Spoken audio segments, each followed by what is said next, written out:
Welcome to another episode of our director series as we were discussing the works of David Lynch.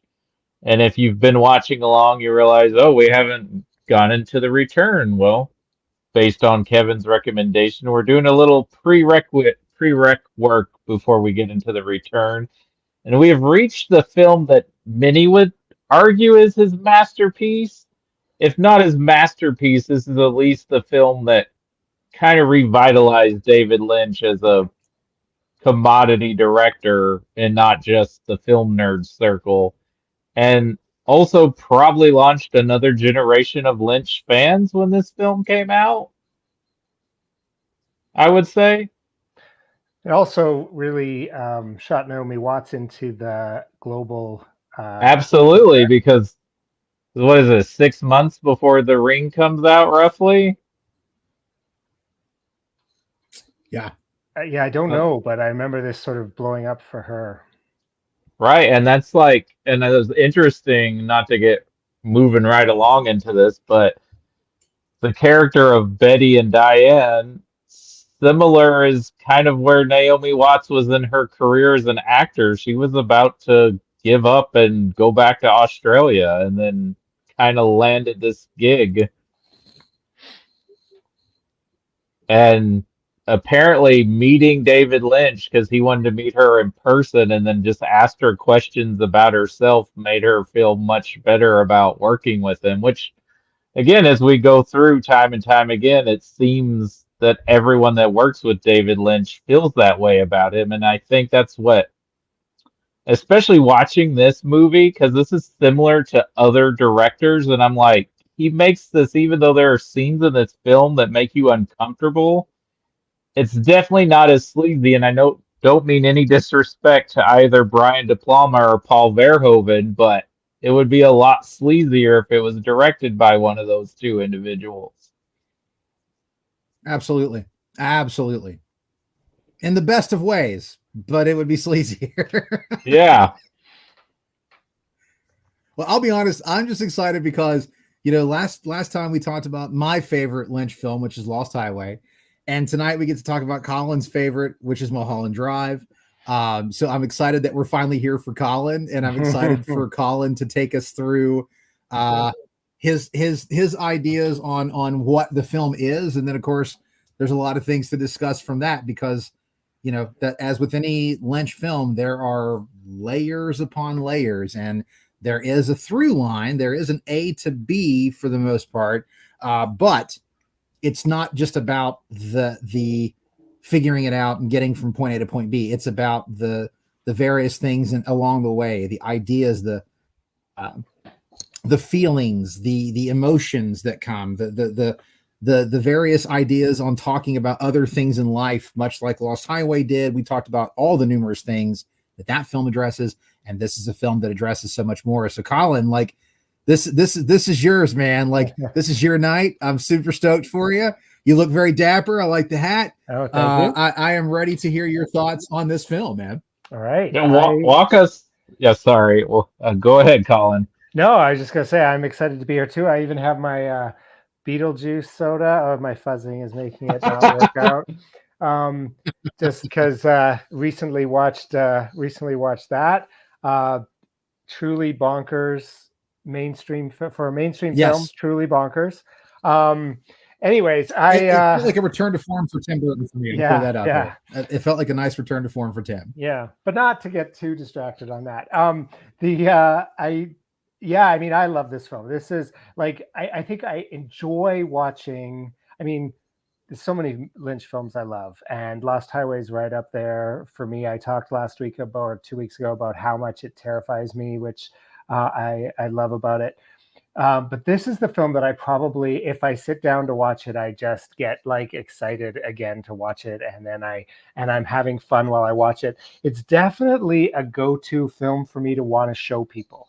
Like, I have a number of them, but if somebody in my life starts to express sort of an interest in film, I'm always like, have you seen Mulholland Drive? And I want them to, and one of the nice things is because despite the fact that it sort of got Oscar nominations and it got critically, it's on all these lists of the 21st century films and everything, it still was not a box office hit, and was and so many people have not seen it. But I feel like it's got an accessibility, and I don't want to say in spite of, like when you see the film, you would not think this was an accessible film. But I think in a lot of ways it really is. Like people, and maybe that's partially, the history of the development of this movie. Like that's part of what I love about this movie is I love the story behind it, right?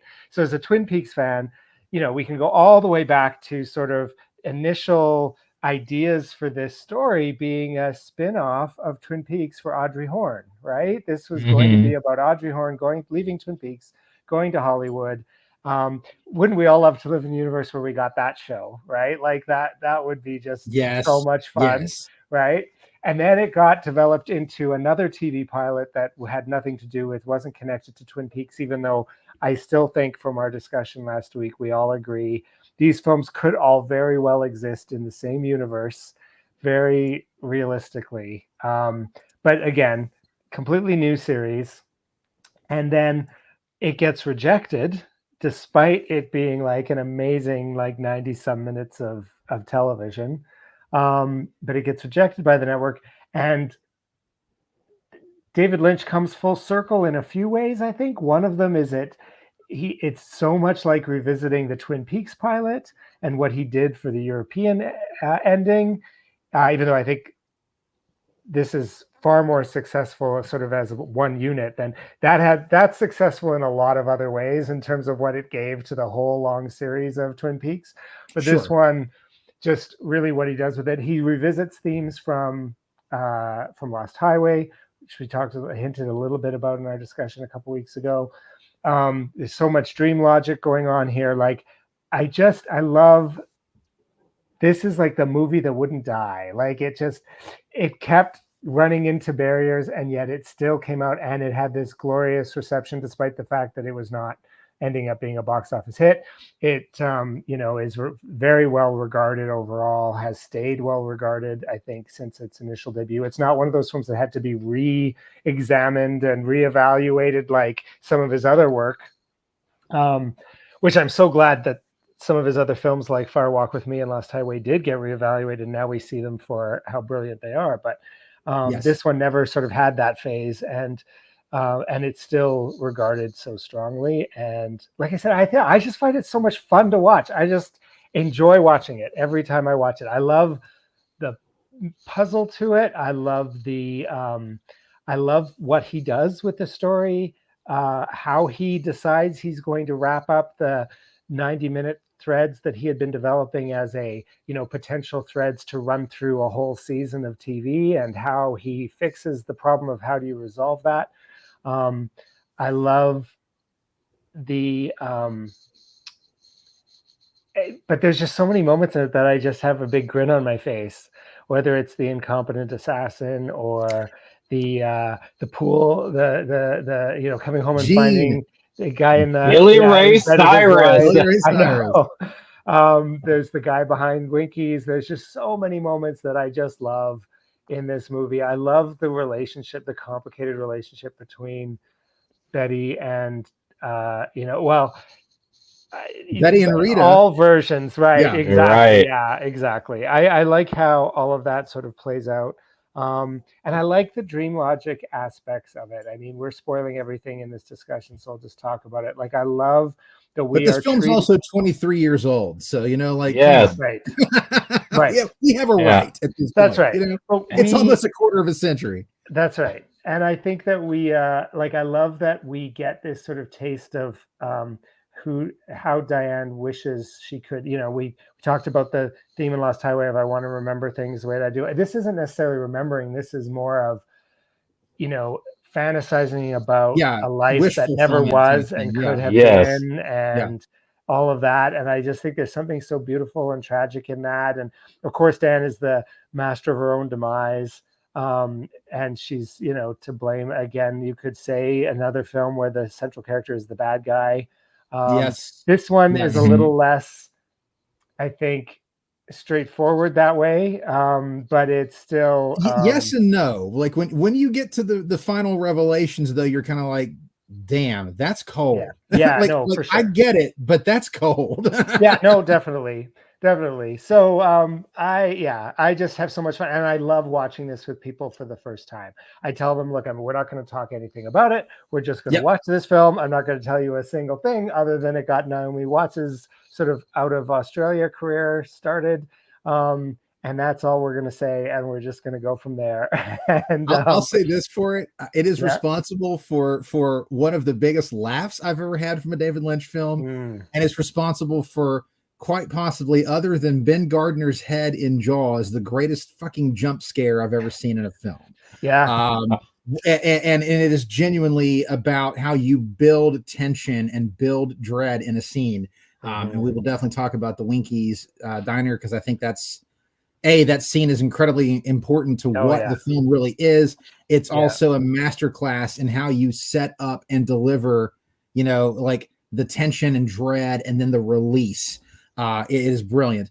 I think every performance in this is rock solid. Naomi Watts, very deserving of her Oscar nomination. Laura Elena Herring is just amazing. And how she didn't go on to be a big star too. I don't know. That's wild. Good. One of the most beautiful women I've ever seen photographed in film. She has such a 1940s vibe to her. She has such a timeless beauty, and because of this film being very much a dream about Hollywood as well, that's so fitting and so perfect for this movie on so many levels. It's so great, and it really is a film that, if you just go with it, just pay attention to it. You can't watch this while you're on your phone. You can't watch this while you're having a party or something. You've got to pay attention. But if you pay attention, like we discussed before we started this, there is a through line.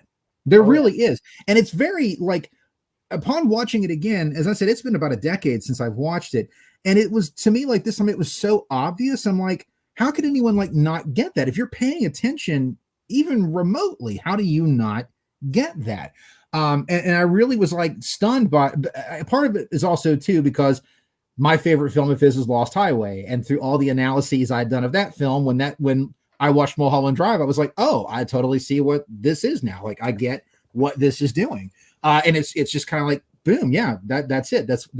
I'm simplifying it, but the concept I'm saying is that you can watch this movie and you can understand this movie. David Lynch does not have to tell you all the answers. David Lynch does not have to spoon feed you.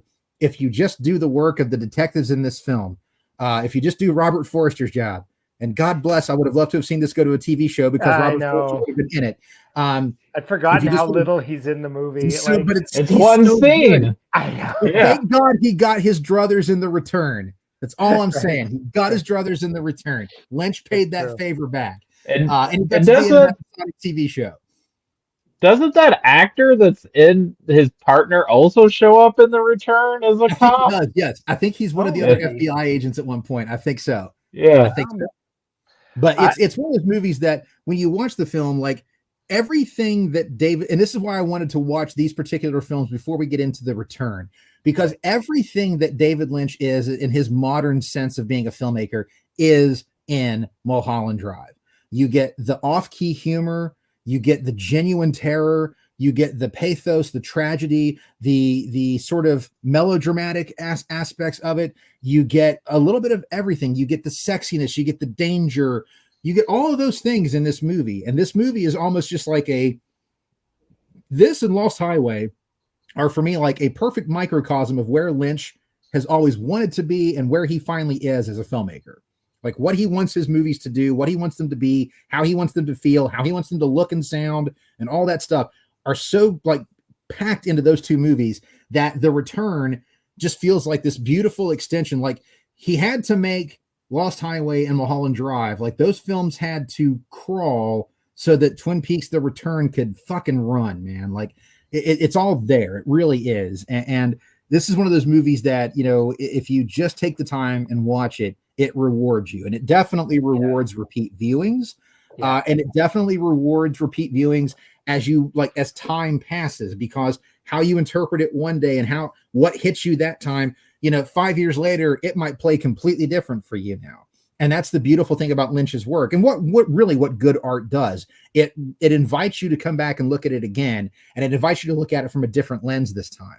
And this movie is definitely a movie that can do that. So I like what you said about, like, he doesn't have to hold our hands and explain what's going on, but he felt like it is filmed in a way that, like, that how dreams work, right? Like, that they don't necessarily make sense from scene to scene, from moment to moment, that they start in the middle, that they there's moments that are there because of the emotional impact as opposed to necessarily the narrative impact. And that's very much how a dream works. And just the way it transitions, like, again, I think the Silencio scene is one of my favorite moments in cinema ever. I just find it so moving, so beautiful. The hey, it's in the name tonight. No hay banda. Exactly. I just I adore that moment. I could watch that over and doesn't that over. feel like an extension of the Red Room from Twin Peaks? Like, doesn't it have that vibe? That's sort absolutely. And then Colin, you were talking about him kind of like hyping up what he did with Lost Highway, and then it kind of being similar to Twin Peaks. There's also a little bit of Blue Velvet because of the Roy Orbison music in there. Right? Which he really wanted Crying to be in Blue Velvet, but couldn't figure out a way for it to fit. So yeah. And I love that that he's reclaiming, he did something, it wasn't going to work the way that he had envisioned it. And so he just finds a way to make it his own, that is completely his own. Like, there's no like, so much of the first part of the movie would have been designed around working on a series, right? And designed with those kind of storytelling needs in mind. Yeah, like the mystery of the week kind of thing. Like, I understand, like, kind of what it was going to be was that we were going to find out more about the inhabitants that live in that apartment complex. Like finding out more about who they are. There's mysteries there almost in every room. Right. So like, and it would have been an excellent setup. And then, of course, finding out who is Rita, what happened to her. That the whole, she is, for that series, she would have been the who killed Laura Palmer. Like, that's what she would. And who is the mystery man that is phoning in from the Red Room? Like, there's you're right. Again, there's a lot, and it would have been a tremendous TV series. Like you said, Cody, I'd love to live in the world where we got to see what that series came out to be. And it could have been every bit as wonderful as Twin Peaks. It may have even surpassed it in some ways, But like you said, it really is kind of the little engine that could. There were so many things that got in the way of it. And then I was reading about it today because I have the Criterion edition of the movie, and it's got a nice little excerpt from the Lynch on Lynch book. And I liked how he talked about how, like, the producers of Mulholland Drive came to him, like, and they were like, "Hey, we want to look at this pilot," and he's like, "You don't. It's terrible. It's awful, and you won't like it." But then they watched it and they really got something out of it. They're like, "There's something here. Do you think that you could take it to the next level?" And I love that these producers were such fans of David Lynch that they trusted him to be able to figure out, if anybody's going to do it, it's this guy, man. I mean, like, it just is. And I love that they trusted him and basically just kind of got out of his way. Let him make the film that he wanted to make. And everybody wins because of it. I mean, some of his biggest, haters back in the day, Roger Ebert in particular, absolutely adored Mulholland Drive. Like, gave it 4 out of 4 stars. It was in his top 10. I think it's the only deal. I think other than this Straight Story, Elephant Man, and Eraserhead, it's the only film he gave a positive review of Lynch's, because he hated Blue Velvet, he hated Lost Highway, he hated Wild at Heart. And I'm sure he hated Fire Walk with Me. Oh yeah. I'm sure he did. But I think you're right. I just love just how much of a success story this is. And we get one of the greatest films of the 21st century out of this whole background story, which is just amazing. A film that I can just sit down and watch and enjoy. Every time I watch it, I get new stuff out of it. Again, watching it for, I think I feel different things when I watch it each time. And depending on who I'm watching with, the insights that they bring, as a first-time watcher, it is always fun to watch films like this with first-time watchers, because they will bring sink or swim, dude. I mean, he throws you in the ocean, dude, and just like you're either going to swim or you're not. Like, it's just where we're at, man. Here we go. Exactly. We're going to start jitterbugging, and then the next thing you know, good luck, kids. Good luck. Here we go. Exactly. So I mean, there's so many. I don't even know where to start in terms of talking about, like, if we start with scenes, like there's the audition scene, which is another one of my favorites. That's where I thought, okay, who is this Naomi Watts? She is blowing the roof off this, because up to that point she had played Betty, and I think it works so well in the Yes. dream that it ends up being. But she had played Betty as this, ooh gosh, like almost Oh, over golly the gee top. willikers. Yes. Yeah. Yeah. Getting off the Like a plane, Rona- that whole like 1950s, man. She's a Yeah. 1950s girl in the year 2001. Yeah. Yeah, well, and I have to say there was a big laugh in the cinema when I saw this in the cinema, when here in Canada, when she said that she was from when she said she was from Canada, because she's got that. It just felt like this, she, this earnestness to her, right? Because she's dreaming about this perfect world that she could have, this perfect life she could have had, and but that she doesn't get to have, even in the dream is pulling her away from it, which I just love through all of that. But then we get to that scene and I'm like, wow, she can act. Like, I was worried that the whole thing was going to be that she couldn't act, but then Because we had just scene. watched her practice the audition Yes. with Rita, and it's very what you would expect from Betty to do. Like, it's very like, no, my parents are upstairs, I'll have you arrested. Like, it's exactly what you think she would do. And then suddenly it's very much not that. I love that scene. It really, Naomi Watts' chops. If you didn't believe in that girl at that point, dude, I don't know what the hell to tell you, because that scene right there probably got her Oscar nomination. Jesus H, man. It's stunning work. And I love how she absolutely takes the power away from the actor who's like been there all day. I want to play this up close, I want to bring it in. He is so creepy. So creepy. And everyone just sitting there like, the way all she right. flips it on him and absolutely takes over and just dominates the scene. Like, again, Lynch is so great at creating strong women, man. Like, they are the ones that hold all the cards. And in that moment, she has literally flipped the script, quite literally. And it's amazing to watch how everyone in that room is suddenly like, oh my, like, this scene I never saw interpreted this way. I never saw it. Wow. The games played afterwards by the casting agent, sort of like trying to play with her mind a little bit. But again, it's all Diane's dream about how great she would have been, because you see her later in the film as this sort of extra or bit part player in the background when we see who the real star is, right?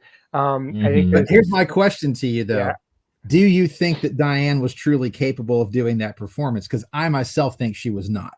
Yeah, that's how I read it too, is that she's dreaming herself to be this incredible actress. And she's absolutely not. She's just not good at all. No, that's the vibe that I got out of it, was that this is who she wishes she could be. But in that moment, even she in her dream is telling herself, this is a dream, because I could have never done this. I do not have the ability.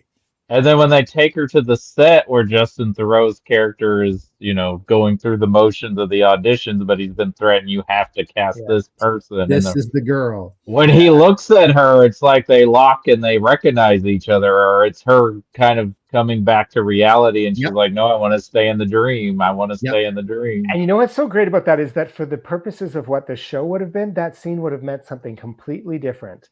But it works so well as that, and David Lynch is able to pick, like, every thread. He's found a way to make it relevant why she was dreaming about it, right?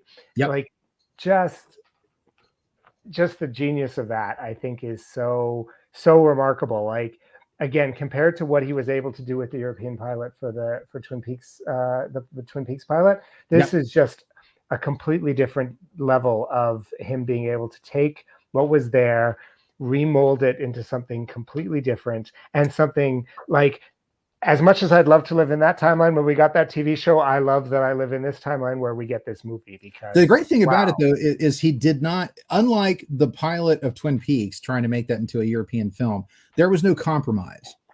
I think that's really an important part with Mulholland Drive, is there was no compromise there. Lynch was able to make what he wanted to make. He was given the freedom, the time, the ability, the budget to literally come up with this. So it wasn't like, oh shit, you got to make this work because we got to get this set on like a VHS tape that we can sell in under 90 minutes and shit like that. Nope. No. Take your time. Where do you see this going? How do you think you can make that work? Yeah. And that's a really awesome thing to see. This time I was in rewatching it. It was interesting thinking about the duality, obviously.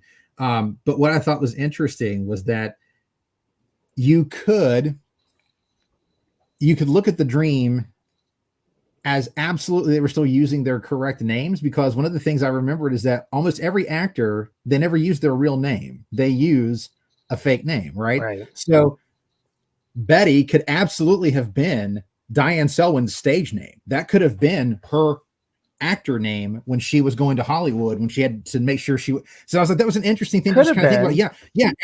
Every actor, they all, and maybe she even put the name together from the waitress at Winkies, and because her name was Betty, and just was able to kind of throw it together. But I love the idea of like, even that is one of those cool things that every actor has their pseudonym, right? Like Brad Pitt's real name is not Brad Pitt, you know, like George Clooney's not really, like that kind of thing. I think is really just kind of neat. I was like thinking about it. I was like, shit, that's really cool. Like that is a level of duality that every actor has within them every single day.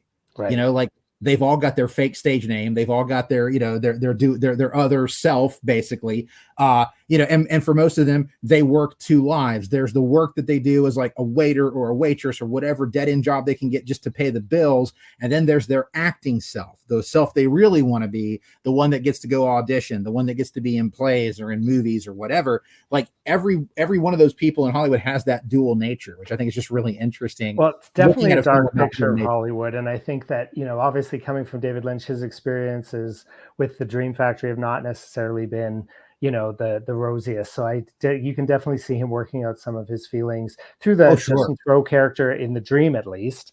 You see him sort of working out some of his feelings about Hollywood, saying, this is the girl. That whole, again, the whole espresso scene, like, there's just so many. Oh my God! I smiled. Angelo Badalamenti got the assignment. Angelo, I need you to spit this out, and I need you to spit it out in the most disgusting way that's ever been done. Anything else that he's done? He was so great. He was so great in any of the movies before, but I don't think he is. But that scene is hilarious. The quietness with which the way he says napkin, where you can't even like hear it, and he's like, "I'm sorry, what, sir?" Napkin. It's just. But there's such a you can see it's David Lynch really expressing a lot of his frustrations with Hollywood, right? And all. Yes, I feel like that's got to come from reality, right? You're in a meeting. There's your manager. There's the studio, and here comes these lawyers telling you. And keep in mind, he had to fight to cast Kyle MacLachlan in Dune. Like it was not that was one of his biggest fights. Because Kyle had never done a film before. He was brand spanking new. Nobody knew anything about him. And they're like, we can't put this $40 million tentpole film on an unknown. But Lynch was like, no, this is the guy, right? Although Hollywood was like, no, Tom Cruise or Val Kilmer, that's your guy. Those are the two who were really dead, very close to getting that part. And it's just interesting. Like, so Lynch has had to deal with that in the past. And God only knows what he would have had to have done. Maybe he still had to make some compromises with Twin Peaks on some of his casting. I honestly don't know. But yeah, I'm sure he's had to deal with that kind of shit in some way, shape, or form. And again, think about, he always talks about how his work on Dune is where he died the little death because he never had final edit.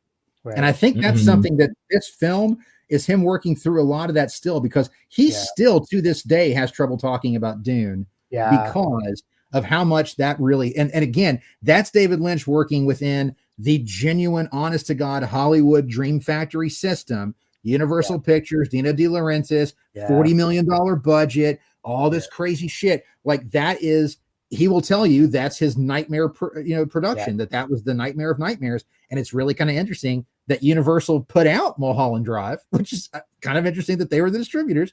So it's him going back to Universal.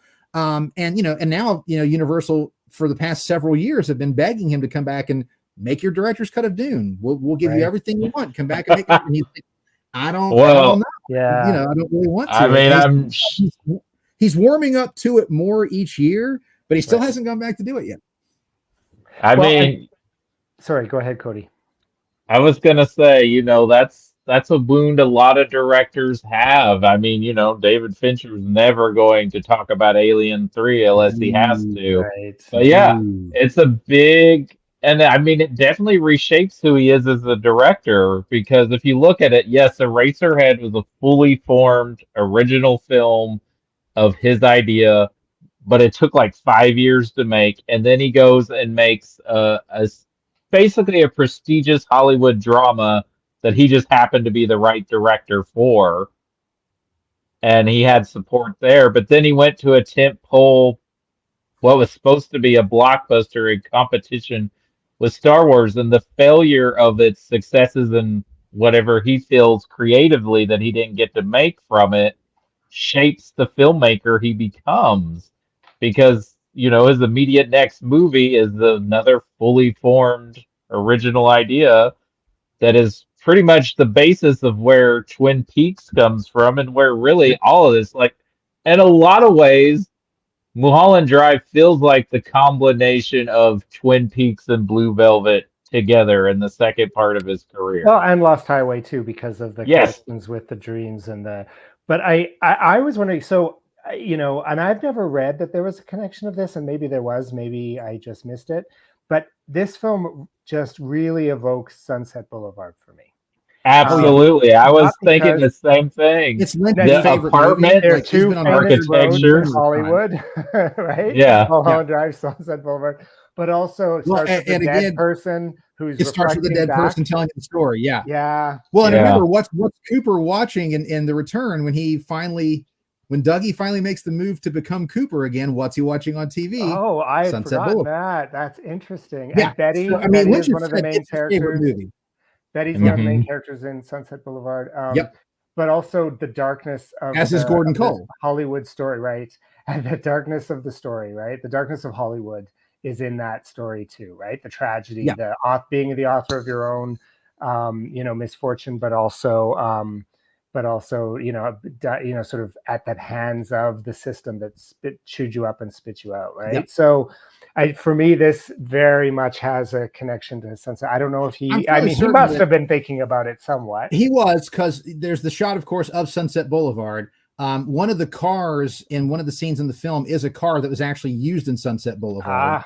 He did talk about cool. that. But, I mean, he's been on record. Sunset Boulevard is his favorite film of all time. So yes, it absolutely paints many pictures in many frames of Mulholland Drive. There's no way to escape that. And I don't think he would ever tell you differently, because the way he believes in looking at things internally with the way that he does meditation, I will guarantee you in some way, shape, or form, Sunset Boulevard absolutely helped shape Mulholland Drive into the film that we get in 2001. There's no doubt in my mind that's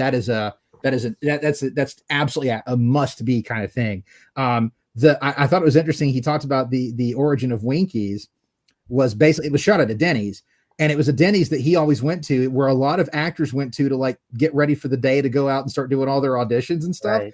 So he said, like, every day he was there, he always had the same meal, which is he's notorious for doing it. He always had a Denny's Grand Slam. That was his morning breakfast. Sounds like something he would eat.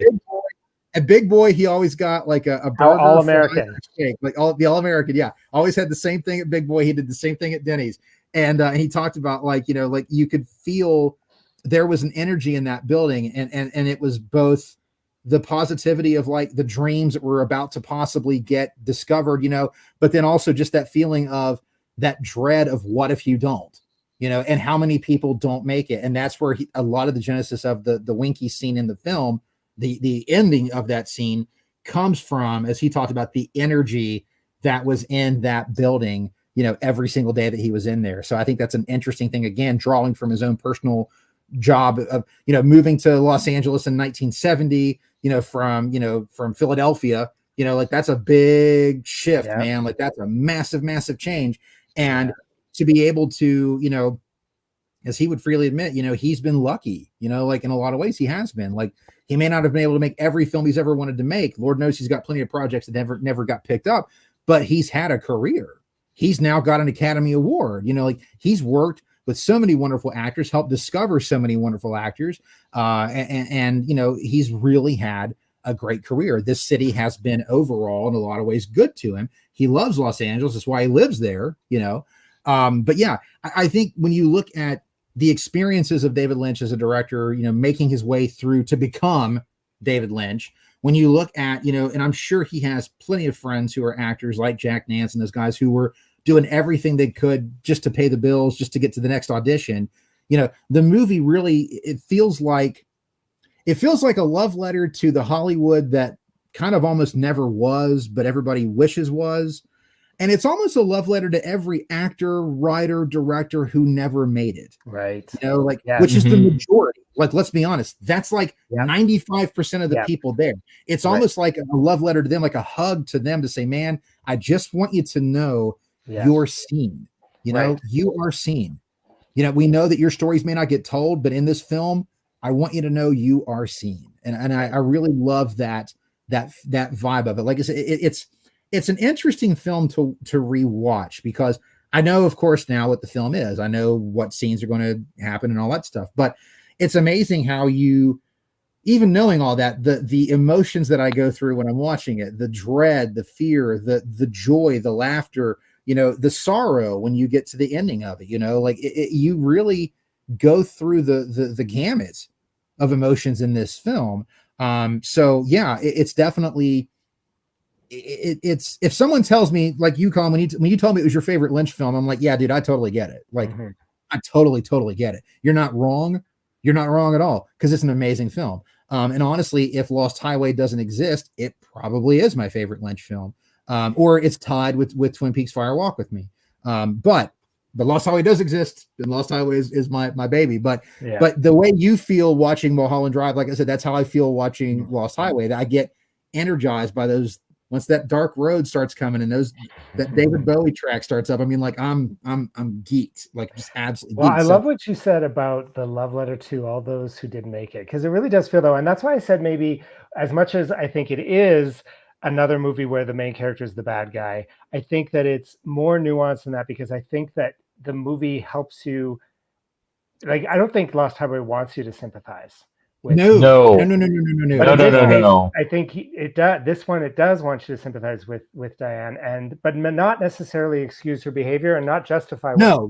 I can agree with that. I can agree with that. You're not excusing the behavior, but you do feel for how she got to where she felt that was the only way. Yeah. Exactly. Right. I feel like it's like, this is what Hollywood can do to people when things go bad for them. Yeah. Right. Yeah. When the dreams don't come true, when you've lost everything. Again, it doesn't justify what she does, but I think that it makes you care for her in a way that. I mean, how many Diane Selwyns are living right now in Los Angeles? Yeah, or have more than you can count. Wherever or move back to where they're Chicago from, or New York, wherever, or have taken their own life, right? Out of desperation, right? Or through addiction or other things, right? Like, I really get the sense at the end that she's an addict. Like, there's a lot of implication. You don't necessarily, like, it's not made explicit, but the scratching and the jittering and stuff that she's doing at certain points, like you do. I always feel a great deal of sadness for her at the end, and because of how terrifying her death is too. Like, she dies alone and haunted, right? Like, it's really quite sad and quite tragic and terrifying. Well, as we're going to start getting into more discussion on this, Colin, I would love for you to take the lead and give us your interpretation of what you think is happening with Mulholland Drive, as I was brave enough to do with Lost Highway. Yeah, well, I put you on the spot last time, so I would love for you to be able to take us through. And if you want us to chime in at any point, please tell us to do so. But I would love to know, since this is your favorite Lynch film, take us through what you think is happening. Again, because every interpretation is correct. We've talked about that with every single thing with David Lynch. Every interpretation is correct. So everything you're about to tell us is absolutely correct. But I'd love to know your thoughts on what Mulholland Drive is what's really going on in the course of the film. So it feels like to me that what we start off with our main character dreaming. We see her lying in bed. The POV shot right into the pillow, right? Yeah, exactly. That's right. So she is either just shot herself, which is a possibility. So it's like Jacob's ladder, sorry, spoiler, moment, or it's the dream she was having before she wakes up and finds the key. Yeah. And the key is the symbol that has been left for her by the hitman that she hopes. I think there's a part of her that hopes that he's incompetent. That's why she dreams Yes. about him messing everything up and not Screwing being able everything to up. pull off. Yes. Exactly. But she sees the key, and she realizes that she has destroyed the things that she loves. She hasn't found the career that she wanted. She hasn't found the relationship that she wanted. She starts remembering things about about her, but I'm not sure that we can trust a lot of what she remembers, because, Absolutely. and I always ask myself as I'm watching this, like, how much was she projecting her feelings, and how much were they really reciprocated, or was Yeah. she being used? Was she not being used? Or was there a relationship there that got discarded when the success started to happen, and she needed to maybe try to create a more if Camilla was going to be more of a movie star, she needed to maybe not have a girlfriend, so she got discarded. There's so many different ways you could, because we're only giving those flashbacks. Well, we're given sort of two things. We're given the flashbacks, which may or may not be reliable, but we're also giving the corresponding dream sequences of those characters, right? Like we see Camilla, we see, sorry, not Camilla's mother, the director's mother.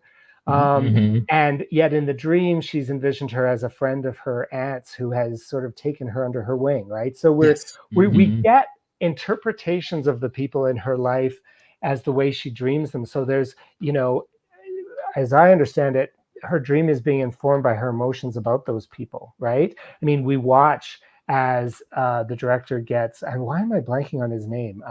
Adam Kesher. Yes. Yeah, very It director sounding name.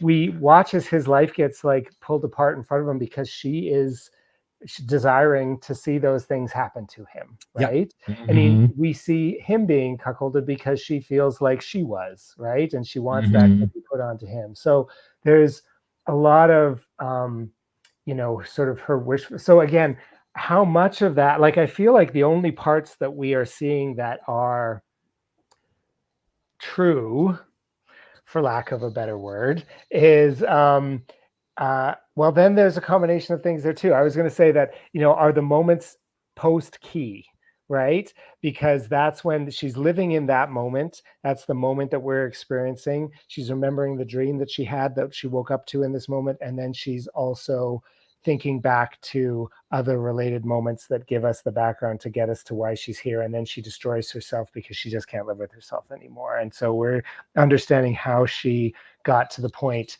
that she could take her own life.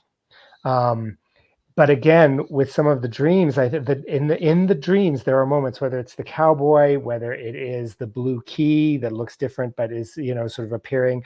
There's the name on the waitress, showing her real name. There's moments that are just like there sometimes are in dreams where we start to pull ourselves out of the dream to either wake up or move into something else, but she keeps resisting those moments. So even in the dream, and again, we'll talk a little bit about the man behind Winkies. I mean, I think we need to talk about the man behind Winkies. But that's another moment that's being, pulling her out of her dream like this. And then the name of the actress that the lawyers and whoever these people are, Camilla, telling up is Camilla. And I think one could interpret that the relationship may have not even existed, that it was all in Diane's head. Like she had the feelings, but maybe Camilla didn't reciprocate it. Maybe Camilla was just a friend or gave her an opportunity. Exactly. Because there are moments, she behaves so differently, right? Like they have a love scene together, but it feels almost constructed. Like there's two love scenes. There's the dream one, which is really beautiful, and then there's the one she remembers as having happened in real life, which feels stilted, and then also feels like it sort of immediately turns to we can't do this anymore kind of situation. So it could be that maybe Camilla was just, it was a fling for her or something. But then there's being invited into the limousine and being taken up the pathway. But then when they get to the party and Camilla basically ignores her and even sort of laughs at her a little bit. Yeah. Right. So but again, is that her projection? Right. Or is that what really happened? I'm not sure we can trust all of her memories. I've also thought too, like, Colin, from everything you said, I'm right with you in lockstep. Absolutely. I think where you are is exactly where I'm at. The questions I've always had though is, I always thought, like, when you look at the Camilla Rhodes thing in The Dream, right? This is the girl. I've always thought that Diane lost the role to Camilla, but that in her mind, the way she makes up for that is because, it's not because I'm a bad actress. It's because someone wanted her in that part for other reasons. There's nefarious reasons. It's not because she's better than me. That's right. It's because someone else is trying to hold me back. And I always thought that was, to me, like how I took that was that's why the name is Camilla Rhodes. Now, in The Dream, it doesn't look like Camilla because she did love Camilla. I think she very much had feelings for Camilla. And I think Camilla may be one of those people that's like, hey man, just stick with me and I'll get you in these movies. I'll get you in the door. Right. But it was just kind of, in my mind, Camilla just kind of used her. Like, it was a fun fling, but like you said, in a lot of ways, she can't have a girlfriend and be in the Hollywood system. Like, you can't have that for the tabloids. Right. But not in this era, Hollywood. Not in that era. Not especially not even in 2001. Even still, it would have been very, very tough. So like that to me was kind of like the way I kind of took that. Like, Camilla was like, look, we just can't be doing this anymore. I can't afford to get, like, my picture with you. Because notice, okay, in The Dream, when they make love, it's very beautiful. It's in this very nice bedroom and everything's really pretty. Where are they at in the reality? They're in on a couch in a shitty apartment. They're not in a nice hotel room. They're not in anywhere fancy. They're in a secluded, sleazy, gross apartment, right? Because if Camilla's having her little fling, she can't be afforded to be seen with anyone. So she's got to do it in the slummy areas of town, right? She can't be showing up, at one of the, she can't be at the Bonaventure, with her gal pal, right? That's just not going to fly. So to me, like, I've always thought there was like that sort of contention with the two of them, and that's again what sort of pushes her to the point of I'm going to kill her, because if I can't have her, no one will, and that kind of thing. So I always thought that was maybe where that could be kind of going, and I think again, I agree. Watching it this time, I didn't think about it the first time. Like, the first few times I watched it, it never quite came to me that way. But I think you're right. Looking at it this time, I do believe at the party, that's all her projection of what she thinks people are thinking about her. I don't think Camilla would, like, why would she go through the effort to bring her all the way up there just to, like, basically rub this in her face? Like, I agree. That seems like an awful lot of pageantry just to do that, when she could easily just say, hey, here's an invitation to my wedding to Adam. And that gets the job done right there, man. It fucking does it all. Right there. She is renting a limo. She is arranging a pickup. She's arranging her to meet her at a certain spot. Just to say, like, that's way too much. I really feel like that's a lot of projection there. I agree. I think Coco is actually being very nice to her. I think she's asking her like genuine questions, like wanting to know more about her. But in Diana's mind, the way she looks at everyone in that scene, it's like they're all out to get her. They're all laughing at her. They're all looking at me. And I think that's just her own paranoia. It's her denial of what her relationship was. Because again, you get that beautiful segue to her talking to the assassin at Winky's. Like, it goes from that, to like being there at Winky's. And that scene, Kevin, when you talked about in reality, she's not the actress that she thinks she is in the dream world.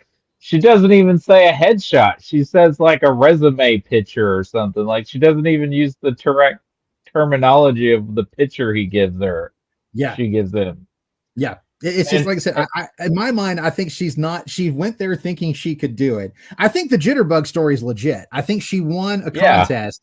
And so she thought, well, because I can do this, I can go to Hollywood. And because I'm gonna be honest with you. Okay. Like, I did a lot of theater when I was in college. That's how I got my start. And meeting a lot of people in college who thought they were just God's gift to acting. And when they wouldn't get cast in shows at their college, like, I'm just kind of like, guys, like, take a fucking hint. Yeah, it definitely could have been. I think that maybe she won some prize money that she used to pick up and move, right? And it definitely could have been. Again, I'm not sure it really matters. She's there. She's another one that's being discarded. Well, but I think that's where the Jitterbug stuff comes in. I think that's legit. Like, I think when you see all that at the beginning, I do believe she won a contest to get there. I think she used or she won a contest, got the prize money, and said, you know what, I'm going to Hollywood.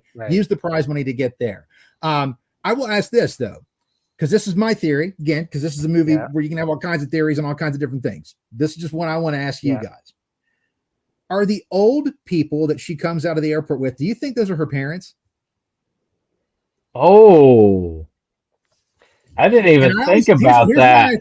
But here's why I think they are, because in the Okay. dream, they're very supportive of her. They're all, Yes. and I think in Mhm. reality they weren't. I think they were like, "What are you doing? You can't go there. You Yeah. can't do that. That's not right." And at the end, who comes after her Yeah. in her darkest hour? That Right. older couple. And to me, I feel Yeah. like it's sort of like her guilt for the way she left her family, the way she left her friends, the way she left her reality has come back to her at the end. Or And it's on an top I of the told guilt you she's so feeling, moment, right? Like it's the way I kind of told you parents you do wasn't that. gonna Yeah, work. you were Right. never gonna, yeah. that's how Um, that's always played to me. And I think that's why it's so extra terrifying Well, to and we me. see Like, them walk out of the paper bag too behind Yeah. Winkies, right? That's the Yeah. same. Yeah. Yeah. Um, So to me, like that's how I've always interpreted them. Like sort of like they are like that sort of death of innocence in a lot of ways. Like her family, like who she wanted them to support her, like that couple does at the beginning there at the airport, right? They're so thrilled for her. I guarantee her parents didn't. If they went to the airport with her, they were telling her, "Don't do this. It's a Right. mistake. Uh-huh. Don't get on that plane." right. Odds are they probably weren't even there. But in her Right. dream, Yeah. they would have been there. They would have been so supportive and Right. so happy for her. And you're just going to go do great. You're going to be wonderful. I'll look for you in the movies. Yes, I I know. I guarantee she love didn't that. hear that at home. She didn't Yeah. hear that at home. Yeah, I That's really like that's that my theory. interpretation. I think when I originally saw it, they just had such a Tremont vibe that I Oh, had yes. these sort of images of, again, like if we're connecting the universes, I had these images of them being sort of playing a similar role to that. I almost wanted them to offer her cream corn, but but I like that interpretation. I think that makes a lot of sense, especially the way they come back at the end, being the ones that are menacing her at Yeah. the end, as she is like, as if they were yelling at her saying, you were such a failure, you never couldn't have done this, and all of that sort of things that she sort of is thinking about right before she ends it all, right? Yeah. So I love that interpretation. I think that's really a really great That way was to me like understand those characters. that's always stuck with me from the minute I saw it. Like when we finally cut to the reality, and then when they show up at the end, I was like, that would make the only sense to me, like why they would come back, why those two things, why those two people, those two entities, those two images would come back to her as she's about to it might be sort of Faustian too, right? Like they're sort of demons in a way that offer her this opportunity, and then when she can't pay it up, when she can't live up to it, then they come back to collect. I think I've sort of thought of them that way as well, but I think having her see those as her parents makes so much, even if you layer those two ideas on top of each other, they go really well together, right? Yeah, they do. I love that. I mean, that to me, because it just added to that sense of tragedy to me, that like even in the end, she's so mad at herself. She's so disappointed. She's so disgusted with herself, right? Yes. That in the end, like even her parents, who you think are supposed to be like your saviors, they're your guardian angels, they're your protectors, even they have turned on her at the end. Kind of like with Laura Palmer, the angels aren't there anymore. They're not there. The angels aren't there anymore. And it really, to me, like that was always so tragic. It's also terrifying. Christ almighty. Like I'll say this. That's some of the most believable screaming I've ever heard out of a human being at the end of that film. Like, Christ, it's terrifying. It is. It really like, is. You honestly, like, I hate to say it, that fucking gunshot is a release at the end of that scene. Right. Like, it fucking is, man. It's so horrifying. Well, and that's what it must be. I mean, I've never in her mind, in her head, like it's a release from all the horror, all the exactly, and not just the disgusting things she's done. I think that's intentional. Where she lived. Man. I do. I think that's intentional. I really do. Yeah, I agree. I really like that interpretation. It's interesting because when you watch it now and you think about, like, if you didn't know and you could just watch this was always the vision for this, how it was when all those scenes were being filmed, this is how they were going to be used. So much of it still makes sense. Like the whole, her finding, her aunt's apartment and Coco being there and welcoming her, it's so dreamlike because it's so unreal.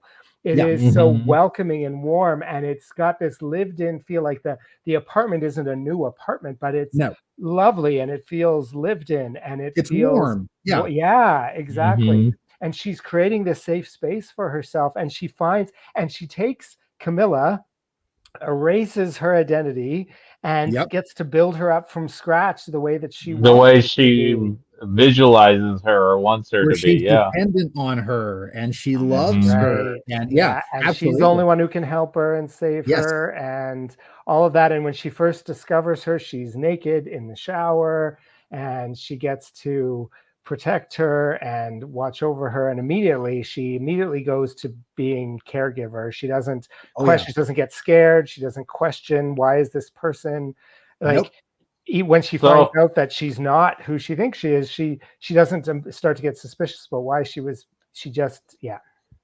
so I have a question. Going back to the scene we already talked, the audition scene, which just showcases how amazing Naomi Watts is as an actor. But do you think maybe that did happen in real life, but it didn't go the way that it's portrayed in the dream, and maybe it was like something really rough and not nice that she went through? I do. I think, I yeah, yeah, I I do. definitely think that that she probably had auditions where she was the casting couch, right? This Yeah, is what dude. Mhm. I totally believe that's what he's implying there, that And you she know what went I think? through. I think when she did the scene, she did it just like she did with Rita.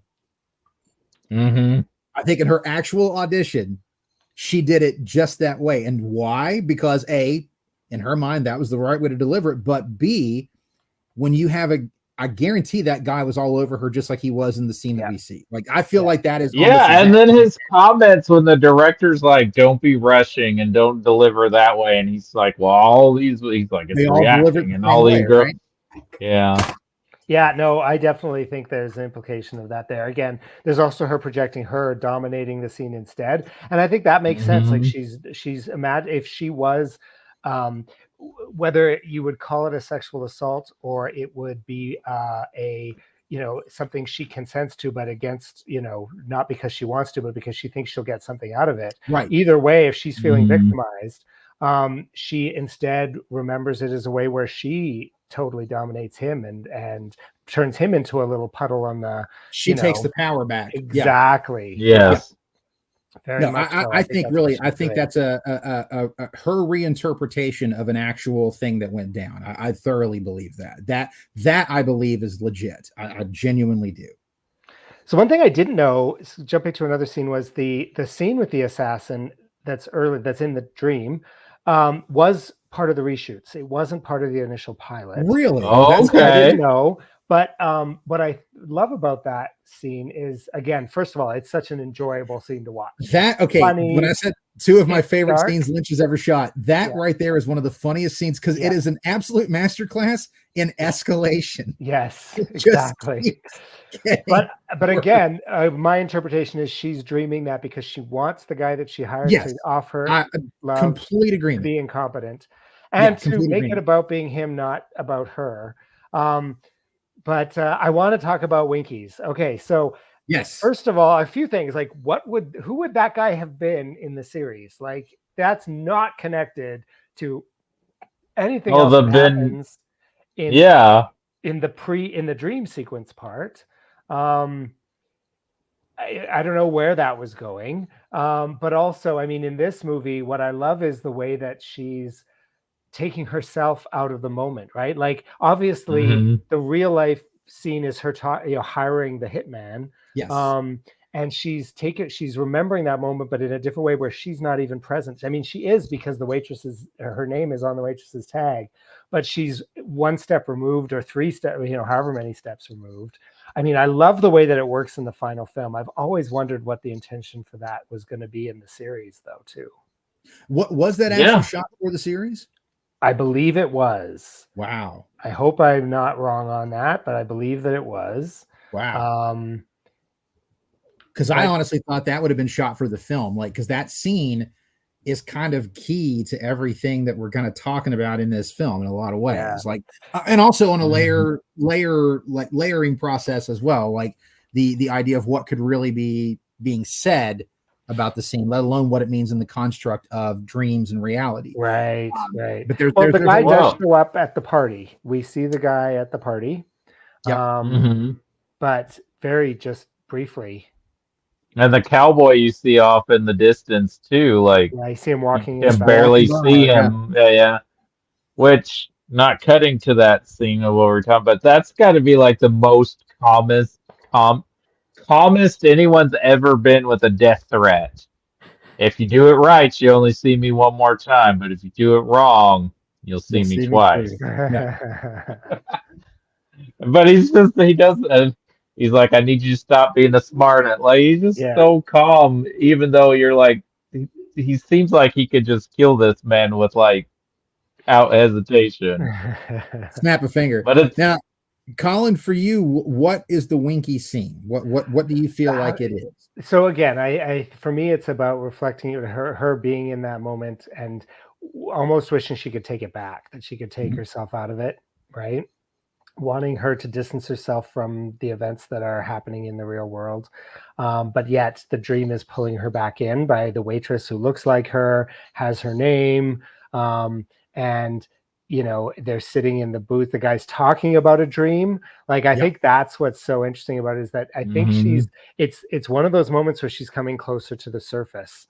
And because he's talking about dreaming and how they were here and there and how all that lines up with where she is when she was in that spot, right? So it's a lot of because I mean I have those dreams where I dream about an event that happened in my real life, but everything's off and different, and there's maybe different people present and Mhm. all the rest of that. I mean, let's talk about the men behind Winkies. What are your thoughts about why is he going back there? I mean, we could talk about, you're right, it is a masterclass in building suspense. Like, the whole time, Absolutely. even now when I know exactly what's going to happen, I'm always Yes. gripping when I'm Yes. watching it. I was watching it today, and I just played on my Blu-ray player. I was like, "Wow, we're not even 20 minutes into the movie, and Yeah, this pops up." And I'm Yeah. like, the whole time they're walking out of that Winkies, I'm yeah. like, I know it's coming, but I'm like, "Oh God, what are you doing? Well, again, Oh it's a God, moment what's gonna happen?" for me. It's her like having to face her own ugliness, Yeah. horror, Yes, horribleness. There is a wonderful theory that back there is where she found the key. Ah, yes, And I'm like, that makes sense. shit, that's potent. That's potent. Yeah, That behind there by the dumpster is where she found the key. Because where do mhm, the next time we see a blue box, where do we see it? We're back there behind the dumpster. We see mhm. the bum Yep, putting it in the bag and it yep, drops and yeah. it's a blue box. And I feel like that's an excellent interpretation that this yep, is, I think it's exactly what you're talking about, Colin. It's her kind of remembering the meeting with the hitman, right? Like it's almost Hmm. set up, it's almost shot exactly. The setups are almost exactly. And this is sort of like her facing the darkness, the evil, the scum, basically, that she's kind of become. How she almost sees herself, and I don't think it's any right. it's any coincidence that Lynch cast a woman as the bum. Like, I Mhm, mean, because honestly, when I first was able to really interpret that scene after I just got over the sheer terror of that scene, which gave me nightmares for like a week. I'm right, not even playing when I'd say that. right. I had to come home from work one day and I had to forward up that scene and I had to pause it on that face so that I could sit there and interpret what the shit that face is, what's on it, who it is, what's going on. I Yep, had to read who it was, find out who the actress was, like literally tell myself this shit is not real, man. Like this is too right, much. right, It's way too much. It is one of the most effective things I've ever seen in the realm of horror. right. Jesus H, man, it's stunning. But being able, when I was finally able to start like thinking about it, for me, I first thought that it was Naomi Watts under the makeup, and then I Mm, found out that it was a different Oh, actress. And I thought at yeah, first it was her because I was like, shit, that's pretty fucking big symbolism if it is her. But even yeah, still, being a woman, it's yeah, still symbolic because it's a woman. And yeah, I also, when I read about the interpretation of that's where she found the key, I was like, shit, man, that scene yeah. is like so important because it's basically like it is telling you that she's going to be here, she's going to do some shady shit, and she's going to find the resolution of that shady shit back there behind that dumpster. Mhm. Well, hmm. and That he really, passes out. Like, I think it becomes really close to. I think she almost wakes up from her nightmare or dream at that Yeah. point. yeah, Um, but I think um, what was I going to say about that? I think she's confronting the the horror of what she's done or what she's become or how she sees herself. Maybe that's Yes. maybe a better way to say it, is how she because Yes. she's got to the point where she hates herself so much. Yes. That's how she envisions herself. I know She what I was envisions going to herself say. that way. If you could just go back to the discussion on the filmmaking there, it really feels like it's going to be a fake out in a way, right? That nothing's going to be there. Yeah. But it's not. Yeah. And that's, I think, what makes it so powerful, is that we're so used to these horror tropes where you build up to a scene and then it's like a bird flies out, Yep. or the cat runs The across cat jumps. Yeah. Yeah. And the cat in this knocks case, over a no. trash can. Yeah. No. And No, there's a real because terror it's a back there. Yeah. smiling, horrific Yeah. face looking at you, and it's you, and you're seeing yourself, and it's it's so effective, and so terrifying. I feel like that scene is like really like a real key to the film, because it really is. I think it's her. No pun Like intended. you said, it's the dream trying to pull her out of it. Yeah. Right. Like she's starting Right. to Because almost face her reality, but Mhm. she's able to kind of pull it back in and keep on going. Like maybe something like woke her up, like there was a sound in the apartment and that she came so close, and then she was able to just kind of go back into that realm. She couldn't. Yeah, exactly. so She do couldn't you live with think it. she projected that guy that she saw into that scene as a way of facing what was going there? Yeah, Or Or distancing herself from it? you're right. She's Or not the distancing one. herself. when she does meet with the hitman there, though, the guy who talks about having the dream, who I believe is called Ben, he's there. He's actually he's at the counter. Yeah, he's at the counter. That's what I'm wondering. That's why I think in dreams you pull out all kinds of crazy shit out of your subconscious, right? Like things that you have people in places that don't make any sense. So yes, I think he's from her subconscious. She remembered seeing him there. Yeah. And that's what it was. There's also a part of me that thinks that she is the waitress, that was her job. Like that she really was a waitress at Winky's. As again, we always hear the story of actors who are bussing tables and working as waitresses or waiters to make ends meet. And I feel like it's not a coincidence that actress looks a lot like Naomi Watts and that her name is Betty. I also feel like that could be something. The other one, though, that sort of has similar look is when he's talking to the sex worker, saying, "Are there any new girls around too?" So you also wonder if she's projecting, seeing herself again, maybe because maybe she did some of that work, and again, it wouldn't be an uncommon thing, but it could be more just if she did do some, casting couch stuff. Maybe she's again projecting onto herself a self-hatred and in that way. In a lot of ways, like almost every other woman who's blonde in that dream could be some sort of interpretation of her experience being out there in California. Right. And maybe if it's not technically sex work, it could have even been pornography as a job. I mean, we looked at that a lot in Lost Highway, right? Like we know that that's an industry out there. I mean, just outside of Hollywood and Van Nuys, that's where that industry is raking in billions every year. Right. And they were doing it back then in 2001. They were doing it back there in 1974, right? Like, I mean, it's been, it's as much an institution there as Hollywood itself, honestly. Right. And let's be honest, it's an institution that gives more work. So man, it's not improbable. It's not improbable. Right. So these things are just sort of suggested, and but it definitely, again, if we're thinking back to why is she dreaming about this, you're right. I think she's pulling images from who she saw at the counter. I think, or again, the worker, the sex worker could be someone that she was in an audition line with. Yep. That's right. She heard her talking about like, oh shit, man, like this scene, like I heard you might have to like do some shady shit if you want to get a part with these guys. Like, talking about the casting couch, right? Because I mean, that's people right, know. Exactly. That's right. So that's even how she could have come out. Yep. Was telling her about the casting couch, That's right. Yep. That could have been the girl that was in there right before her for her audition with that creepy dude. Yep. Yeah, there's all sorts of possibilities, right? Yeah, that's the beautiful thing about this film, because like again, no interpretation is wrong. Right. And again, every time you look at it, what we're discussing tonight, like these are things I didn't think about the first time I saw it. No, I no, not at all. Really rewatch it again to really start getting into the layers of it. But the beautiful thing is we're bringing up stuff right now that I'm like, oh damn, I'm telling you stuff that I'm now thinking of right now that just now came in my brain as I'm sitting here talking about. Like, wait a minute, that could easily be. So like, yeah, man, it's one of those movies that you can really take numerous deep dives into. Like it really is. Well, Now, yeah. here's what I want to ask you guys. Yeah. What is your take on the cowboy? Is he someone that really existed? Is he just some fictitious thing because she just wants to see Adam get his? What do you think he is? The fictitious thing is a very interesting theory because we don't really see him that well at the party scene, right? He's kind of Nobody interacts with vaguely, him. He just Nobody walks yeah, he just by.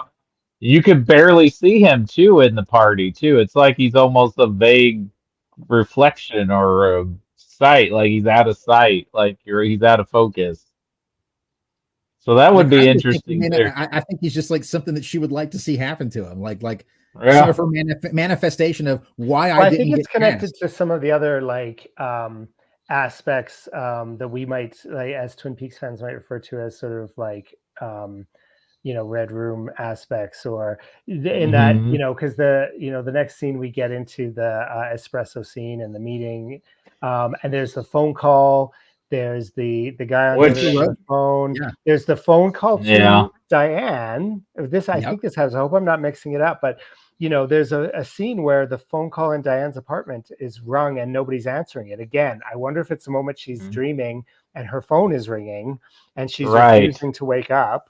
But, or are they calling, because they're agents of her subconscious fucking with Adam, right? Right. Or she's directing them to fuck with Adam in one way or the other, right? Yeah. Well, I gotta say, I do love the scene with him on the phone with his assistant, Yes. and he's making all those jokes. It's like, are you shitting me? Come on, what? I gotta go get my 6 shooters. I mean, basically, the next little sequence is we watch Adam go through a series of like just totally humiliating moments, right? Yep. He, from being told in this crazy scene with the mobsters that he has to cast this girl that he doesn't want, To his wife is sleeping finding with his the wife, man. to trying With to the smash pool those windows, man. and then like running away like a coward. Like every Yeah. moment there, he's just being gone. Apparently, humiliated over and over they again. took that from the whole Jack Nicholson thing of him smashing a car with his golf clubs. I could see that. But I love when he like takes his wife's jewelry and just takes the paint. Yeah. That pink paint and just Oh, rub man, it all in so it. funny.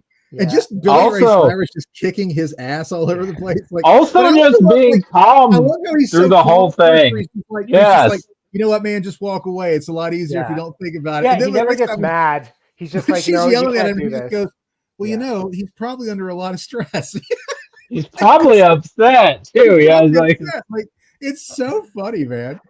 I know, it's such so a good. random thing in the movie, and this is one of the things that I love about this movie. That whether it's Angelo Badalamenti or Billy Ray Cyrus, some of these little moments that are just like, what the hell, right? Like, Yeah. but they're just so enjoyable to watch that. Well, like I said, the assassination sequence is Yeah. so fucking funny. I mean, It really from is. the woman who's just like, something just bit me real hard, and she's like holding her ass. It's like, that's Well- so funny because like the bullet goes off by accident, and you don't even Yeah. think about someone It's- else being on No. that floor, and then you Right. start Yeah. hearing the it's so random Yeah. and weird. And then like he goes into that room, she tells him she's been bit. He starts Right. trying to choke her out, but she starts fighting back. Yes. And then Yeah. that escalates out into the hallway. And then there's and then the janitor sees him. vacuum cleaner. Yeah. And he's like, hey, she's really hurt. I need your help. So he It's shoots her, kills her. The janitor comes in. Yeah. He kills him. He shoots the vacuum cleaner. and sets the fire alarm. Yeah. To go Yeah. off. Oh my! Because if you don't even think about it, in the office when you look around, there are like fucking extension cords hanging everywhere with shit plugged into Yeah. them. So Yeah. there's obviously faulty electrical wiring in this Yeah. building. So the fact Well- that he shoots the vacuum and you can see the light flashing out in the hallway, and then it's just the alarm. It is the escalation of that scene it's Yeah. brilliant, man. It's like so it's great. so funny. Yeah. And like the way he's just like, son of a bitch, and he's like, Yeah. well, I guess I gotta go out the window. Like it's Yeah. Yep. just, You know, and did you notice? My partner pointed this out. Did you notice he has 2 different colored irises in that scene? I did No, not. I did not He notice that. Oh, He that's does. interesting. Go back and look at it, man. Because she Okay. even told me, she's like, why does he have 2 different colored eyes? She gave me like the actual scientific name for it, and I was like, Right. okay, I thought I was seeing that too, but I'm like, no, am I really seeing it? Because he doesn't have it when you see him in the scene at Winkies. So it's just one of those weird little things. Like, what an odd little thing, right? But that scene is an absolute masterclass in humor. I mean, the thing about David Lynch, I've always said, if he wanted to direct a straight comedy, and I'm gonna go a little bit off topic here, the pilot episode of his TV series On the Air, if you've never seen it, that's one of the funniest fucking hours of television I've ever seen in my life. Like, my friends and I watched that so many times. We recorded it and we watched it so many times. It is one of the funniest things I've ever seen in my entire life. To this day, if I'm with my friends, I can go 9, and someone goes, how many? And it's just, it's, if you know the joke, you know the joke. But Lynch could direct comedy on a level that we would not be prepared for, man. Like, that guy could make a comedy film. And there is one film I've read the screenplay for. If you've never read the screenplay for One Saliva Bubble, no, I have not. It would be one of the funniest goddamn films. Apparently, Steve Martin and someone else used to call him every year to see when he was finally going to make that film, and they just never got to make it. Look up the screenplay. Okay. I swear to Christ, dude, it's one of the funniest things I've ever read in my life. Like, how it never got made is a crime. I really think, I mean, there's a lot of humor in The Return, and in the original Twin Peaks. And in the original series, there's tons. But I think this is his funniest movie. Like, that's one of the reasons I love it, is that there's just so many moments that are just so much fun. When it's funny, it's genuinely funny. And to have all these discussions on existential dread and like the death of a dream, and then to still have some of the funniest shit he's ever put on film.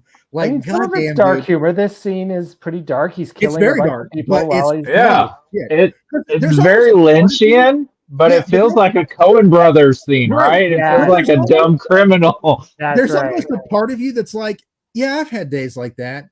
Like, you can fucking identify with it, where you're like, you know what? That was my Monday. Fuck, man, nothing went right. Everything just kept. But again, like we were saying, with the pool boy, with his wife sleeping with the pool boy, pool man. I mean, he's not really a boy. He's a pool man. That's Gene Clean, man. Come on. But but that scene is funny in a way that's less dark. Still somewhat dark. But it's funny in a lot of ways. And they're also good at it.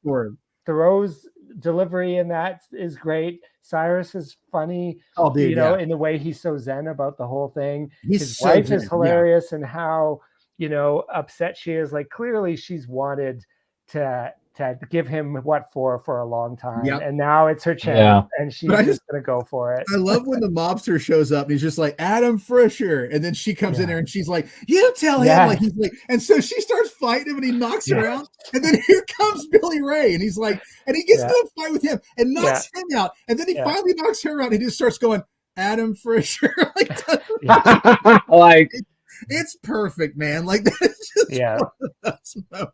disregard them. I'm here for one thing. Where are you, man? And I love that he's so dedicated to the job, man. Like, these two assholes are trying to kill me, but I got to get Adam Fisher and I've got to pick him up. Like, that shit's funny, dude. I mean, it is. It's very funny. And like you said, Adam's response to his receptionist about the whole cowboy thing is hilarious, because he's so flippant about it until he gets there. And then suddenly you're like, oh, this is not a good place to be. Because I like how he's being a smart aleck to the cowboy. And then the cowboy literally tells him, now, are you answering that because you really thought about it, or are you just being a smart aleck? Right. And I love how he's like, I want you to really think about it. And I want you to answer me not as a smart aleck. And you're like, you start getting the feeling that this motherfucker's got guys with guns in the darkness that we can't see. Like, he could do that, and Adam Fisher never existed, right? Like, it's like it would never be a thing.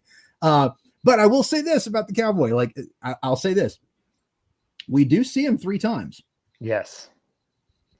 That's right. And that's because, I think that's because she's, he told her, you'll see me 3 times if you do it wrong. And I think it's about her wrestling with the fact that she's done wrong, right? Do you think he could also maybe be in some way like a psycho weird extension of the Hitman?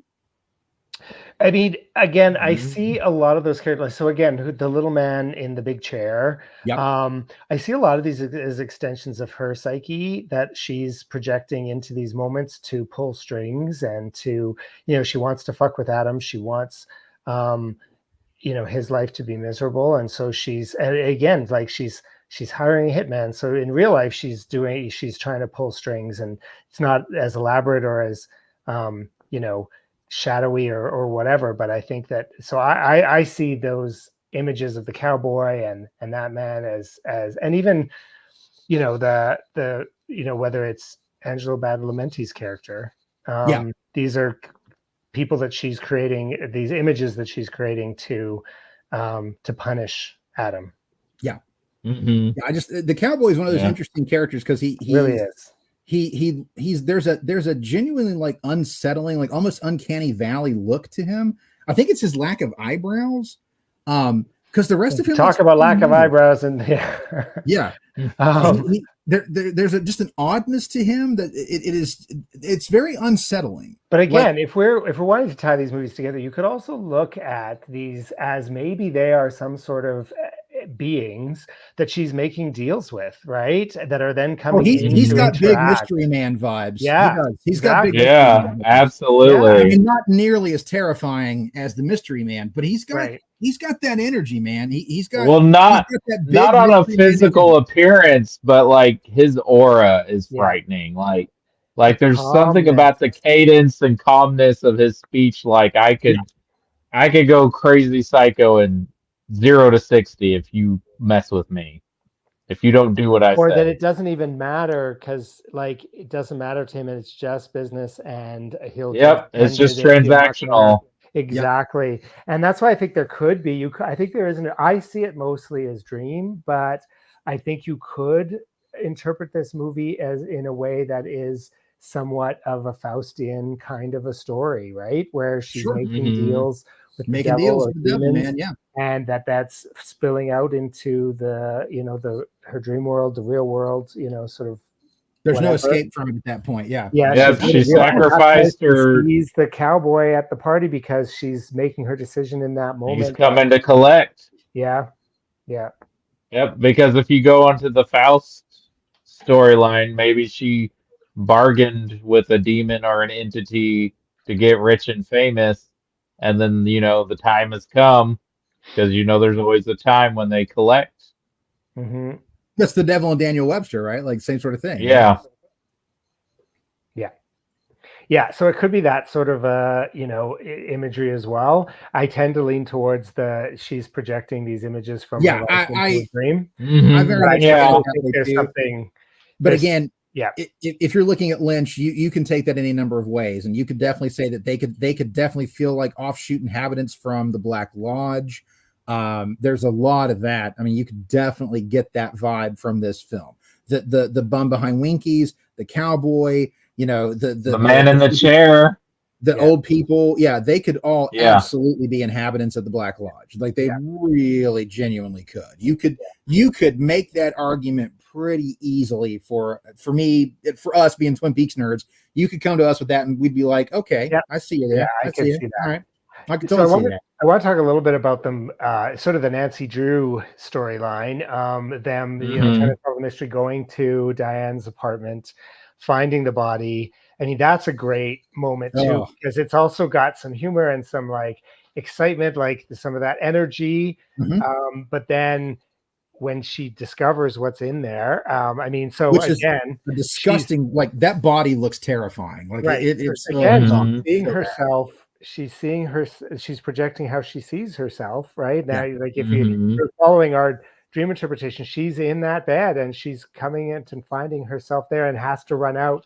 And then there's a moment where the images start to blur, overlap. Yeah, exactly. Yeah. And as we start to head into, because remember the girl who tells them where Diane's apartment is the girl that she was having obviously her own affair with when she's like coming to get her shit out of her apartment in the reality. So, that again, another point where perhaps the dream is trying to end and she's not letting it. She's not going to let it go. And there is some thought that, and you mentioned it earlier, that this dream could be basically her death dream. Like she's pulled the trigger and this is the last thing that she sees before she's gone. Right.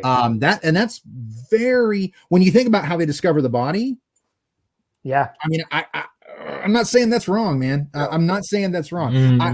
It's not my personal choice, But I think it's a legitimate choice, man. Like, I'm like, yeah, I could totally see that, because there's always been that scientific thing that says, like, when you die, like, your whole life flashes before your eyes, or like you can see it all. Maybe that's sort of what was happening to her in that moment. You know, a very violent way she was taken out of this world.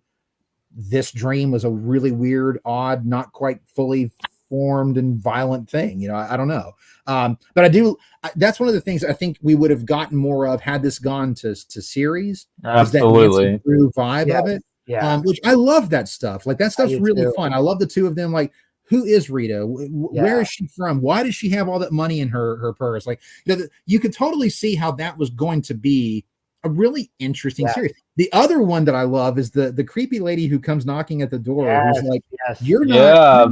Like, and I love that she literally looks right at Betty and she's like, "No, that's not your name." And then I love how well that works with the end product too, right? Like, that's just so, again, how he connects all those dots. But again, yes, would have made such an interesting ongoing plot line to explore. And I bet if it's anything like how he laid out Twin Peaks, he didn't have a plan for who Rita was going to be. And that was going to be something they would just figure out as they went along, right? Like, as Twin Peaks fans, we know that's probably how he set it up. And I kind of like that. I'll say this too, man. Like, rewatching it, is it just me, or is, like, again, brilliant work by Peter Deming, director of photography here, who's worked with him on so many of his films, including the previous two we just talked about. But I will say this, like, rewatching the film, like, every single POV shot in this film makes you uncomfortable. Even if it's just like her walking through the apartment, even in broad daylight, there's such a sense of dread behind every single one. And I think the reason being is because 20 minutes in, we get the Winky sequence, right? And that POV sequence has a massive payoff at the end. And so you start thinking, like, oh shit, every time you're going into that POV, you're like, I don't want to know what's around that corner. Now? I don't want to go through that door. I don't want to go in there. I don't like this at all. I don't want to go down that hallway. I don't want to know what's. Yeah. I don't want to go to that door. And we're in broad daylight outside. I don't want to go to that door. I don't want to knock on that door. I don't want to be anywhere near that door. Like, that is some genuinely great work there, because it just, that dread is permeating all through this film. And again, I think a lot of it is looking at the dream, and the dream basically fighting back, much like the mystery man, tells Pete Dayton that, like, you're not, your name is Fred and her name's Renee. Like, if she told you her name was Alice, or her name was Alice, if she told her name was Renee, she's lying. It's like the dream is basically like, you're full of shit. This isn't real. And I think that, I don't know, that POV work, and because they even talked about, like, how they made it look dreamy, like how it never is, like, just, it's not a perfect Panaglide shot, right? It's got a little bit of floatiness to it. And Lynch said they worked really hard on that, especially in the Winky scene, because it's just like it's almost like the camera's like being handheld, but they had a rig for it. Right. But it was like, because it's not like handheld when you see a movie. It's not handheld, no. But it's very dreamlike, right? Because it's not perfectly steady. It's not a steady cam. It's not a track. It's like the human is walking, but it's not like overly done. It's not like a found footage film. There's just something about it that is, again, very dreamy, but almost very nightmarish in the way that it's shot. And I think that's one thing that this movie does really, really well in creating that sense of dread, is even in the most broad daylight shots, nothing's ever perfectly sunny. Everything has a tinge to it.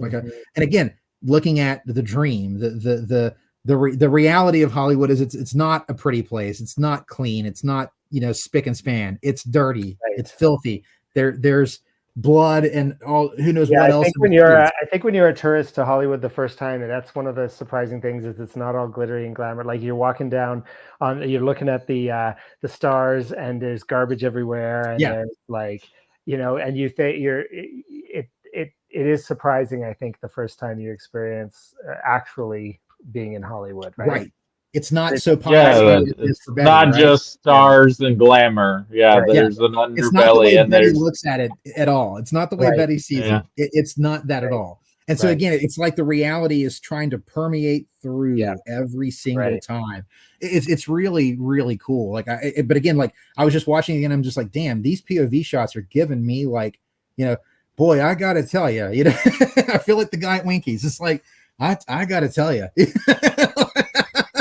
Well, and then I am scared.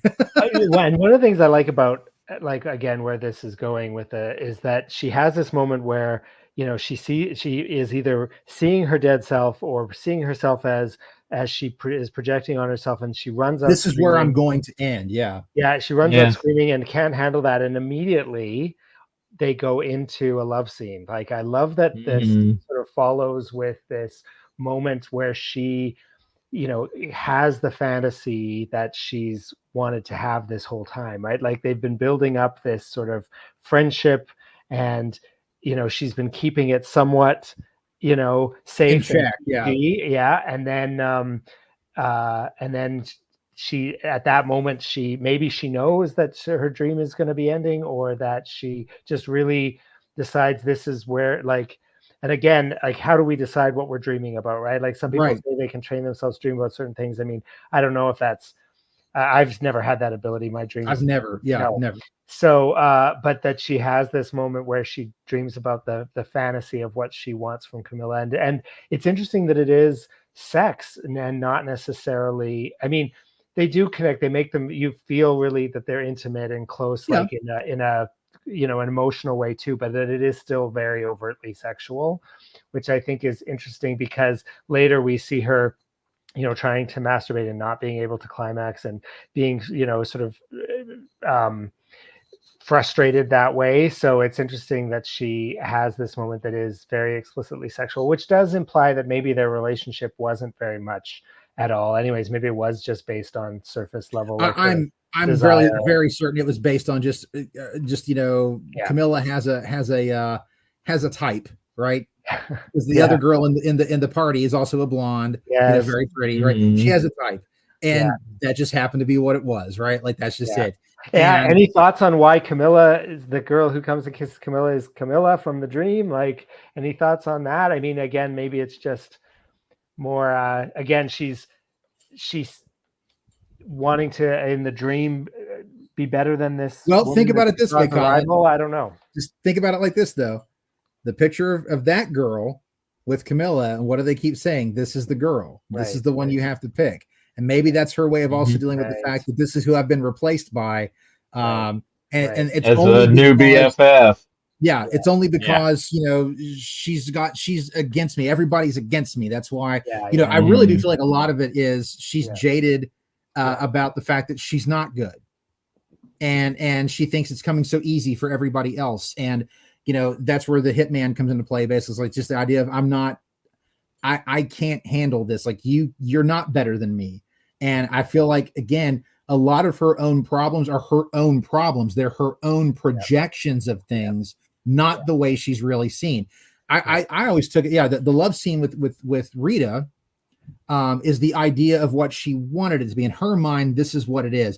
And notice in that scene, she is the one saying, I'm in love with you. Yes. Notice that Rita never returns that. Right.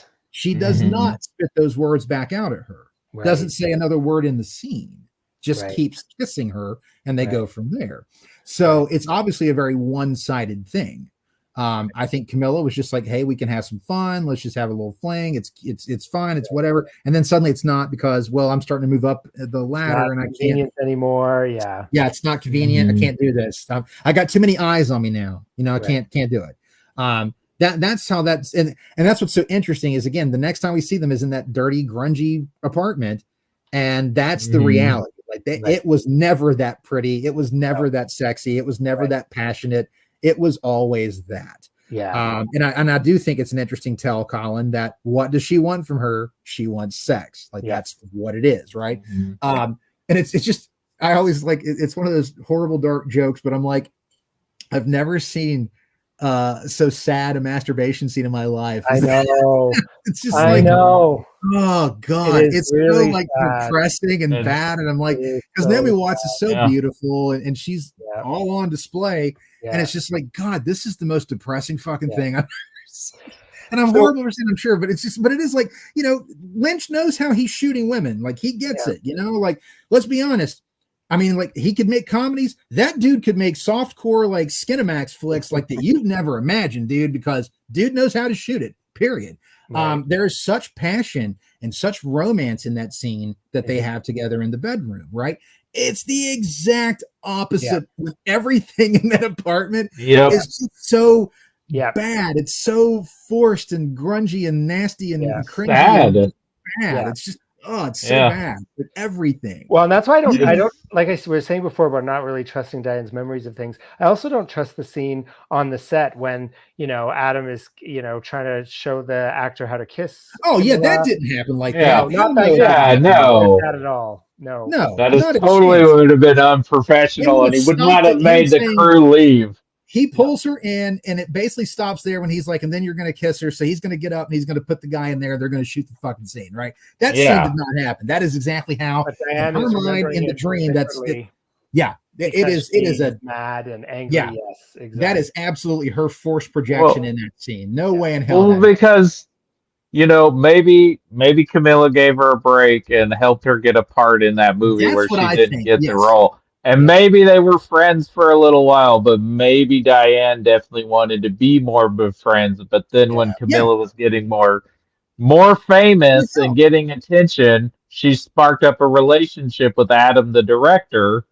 And now she's projecting more than that was actually there because of she's jealous and upset that Camilla's got, not only is Camilla's getting more famous, Camilla's more talented, but now Camilla has no time for me because she's with this man now. I don't think you can take it to the next level. Did she ever have time with her at all? Exactly. May not even happen. She is an unreliable narrator. There is the one scene together, but again, we don't know if that's how much. Again, I don't know that happened. We don't know for sure that it happened. Because it's very dreamy the way it happens in that moment. She steps over the couch and there's a topless Camilla, right? Like that wasn't there before. I don't think we get to see the real Camilla hardly ever in this movie. Like everything about her. I mean, she's a cipher from the beginning. She's, you know, the dream wipes her identity and leaves her as a blank slate so that Betty can. She's the dream girl. She's the dream girl. She wants her to be. And all of the memories that we see of Camilla, we don't. We know that she's dead because the key was left there. That's the only thing. That's the only thing about Camilla that we know. The rest of it is all Diane's memories and her projections. So she could have had her own dreams of having relationships with Camilla that never happened. It could have been that scene could have been the two of them backstage, you know, at the set, and maybe she moves in for a kiss, and Camilla's like, no, we can't be doing this. Like, no. Where I was being friendly. I was trying to get you in a film. I was trying to get you on the set, but that's not what that was about. Right. You know, like you could easily say that. I mean, if she is an unreliable narrator, fuck almost everything with Camilla could be fabricated. Every single thing.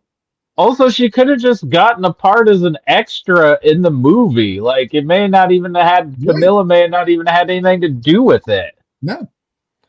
In my mind, she did. Like in my take on the film, she did, and I think it makes that scene more impactful. You know, if she did, and that they did maybe have.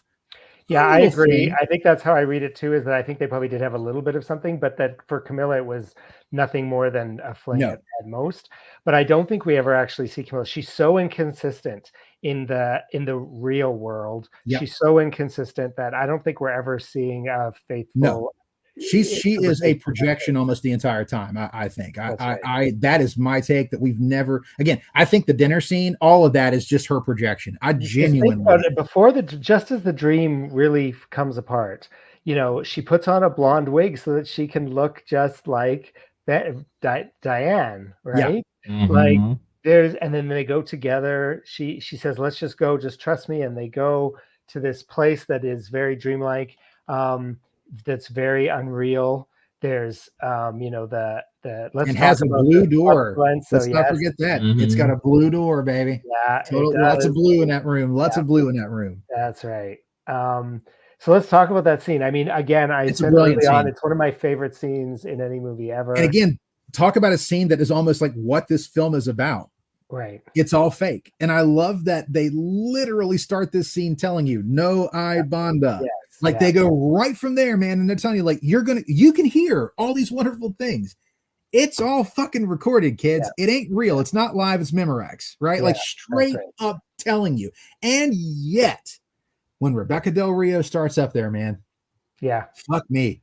Yeah. That's some of the most powerful filmmaking. Like Yeah. when she just steps back and drops, like I remember the first time I watched it, my jaw fucking dropped because I had completely forgotten that they had just told me Right. this is all fucking fake. Right. That is Mhm. such a potent performance. And interestingly enough, the recording that you hear in the I film, was going to ask you if you read that in the yeah, is Criterion the thing. recording Yeah. that she did at his house. Yes. One take.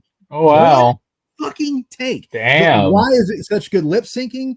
Because she knew when she was breathing, she knew how she performs. When you're lip syncing yourself, it's a very different animal because you sung it, you know how your body works, you know your tics and the things that you do when you sing. So it was the perfect way to do that, to have the actress sing her song and then lip sync herself singing said song to really nail the emotion of it all. But goddamn, man, like that is, it's interesting how chilling it is at the beginning, because the guy that comes out with everything, like that dude could be a straight up lodge inhabitant if ever there was one, man. Like he looks like he walked right out of them red curtains, like, and he kind of does when you look at the set. He kind of does. Yeah. He kind of does.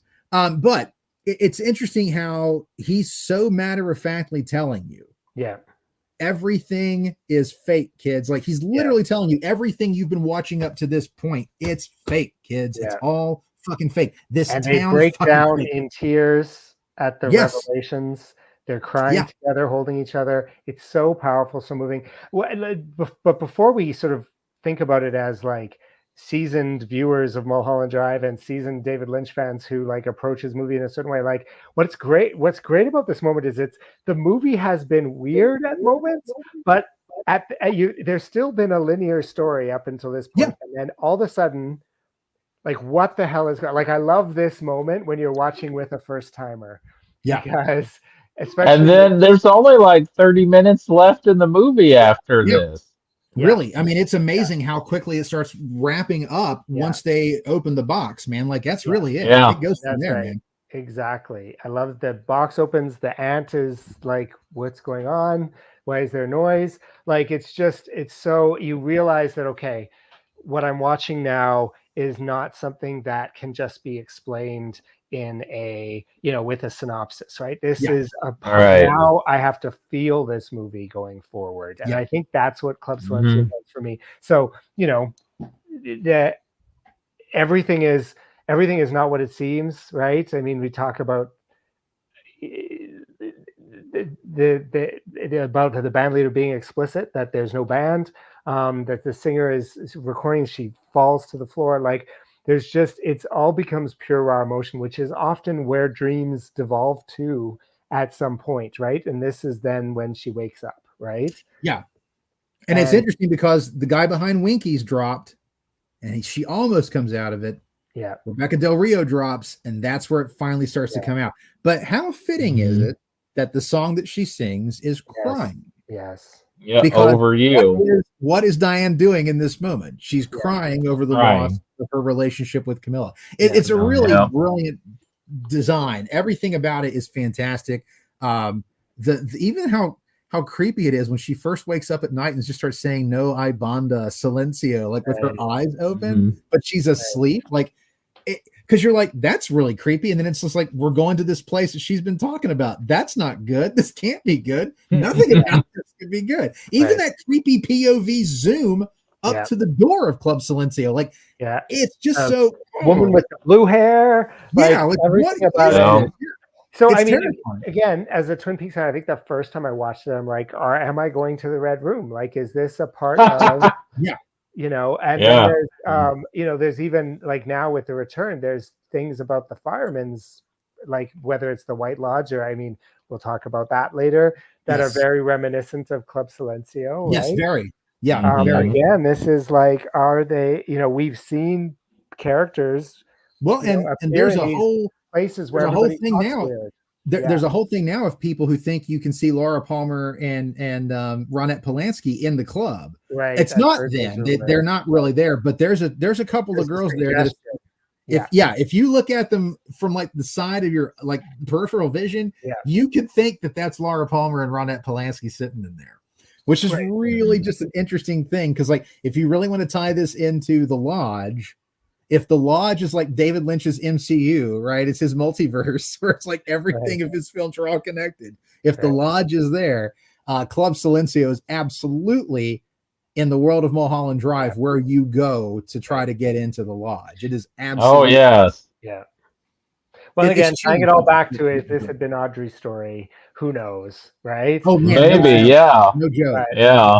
That's not Audrey would have been down on the stage dancing. Let's be honest, guys. That's what she would have been. She'd have been down there dancing because this music is so dreamy. She'd have been like, yes. I mean, I'm just going to say, I did have thoughts about Audrey and the return in this moment when I was watching it this time that I had not had before, of her waking up in that, white room. We'll get to that, but it's I had thoughts of that I had not had in any previous rewatches. It was for me watching the return when that happened. It had big Mulholland Drive moments and that vibe that was definitely there for me at that moment. I'm like, oh, okay, I think I know where that kind of went.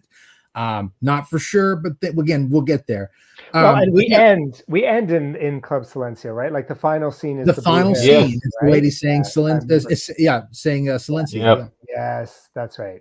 Yeah, the final cut. And my Spanish is terrible, but does it mean silence like I think it does? Or does it mean something else? Because sometimes I'm fairly certain it means silence. Yeah. Okay.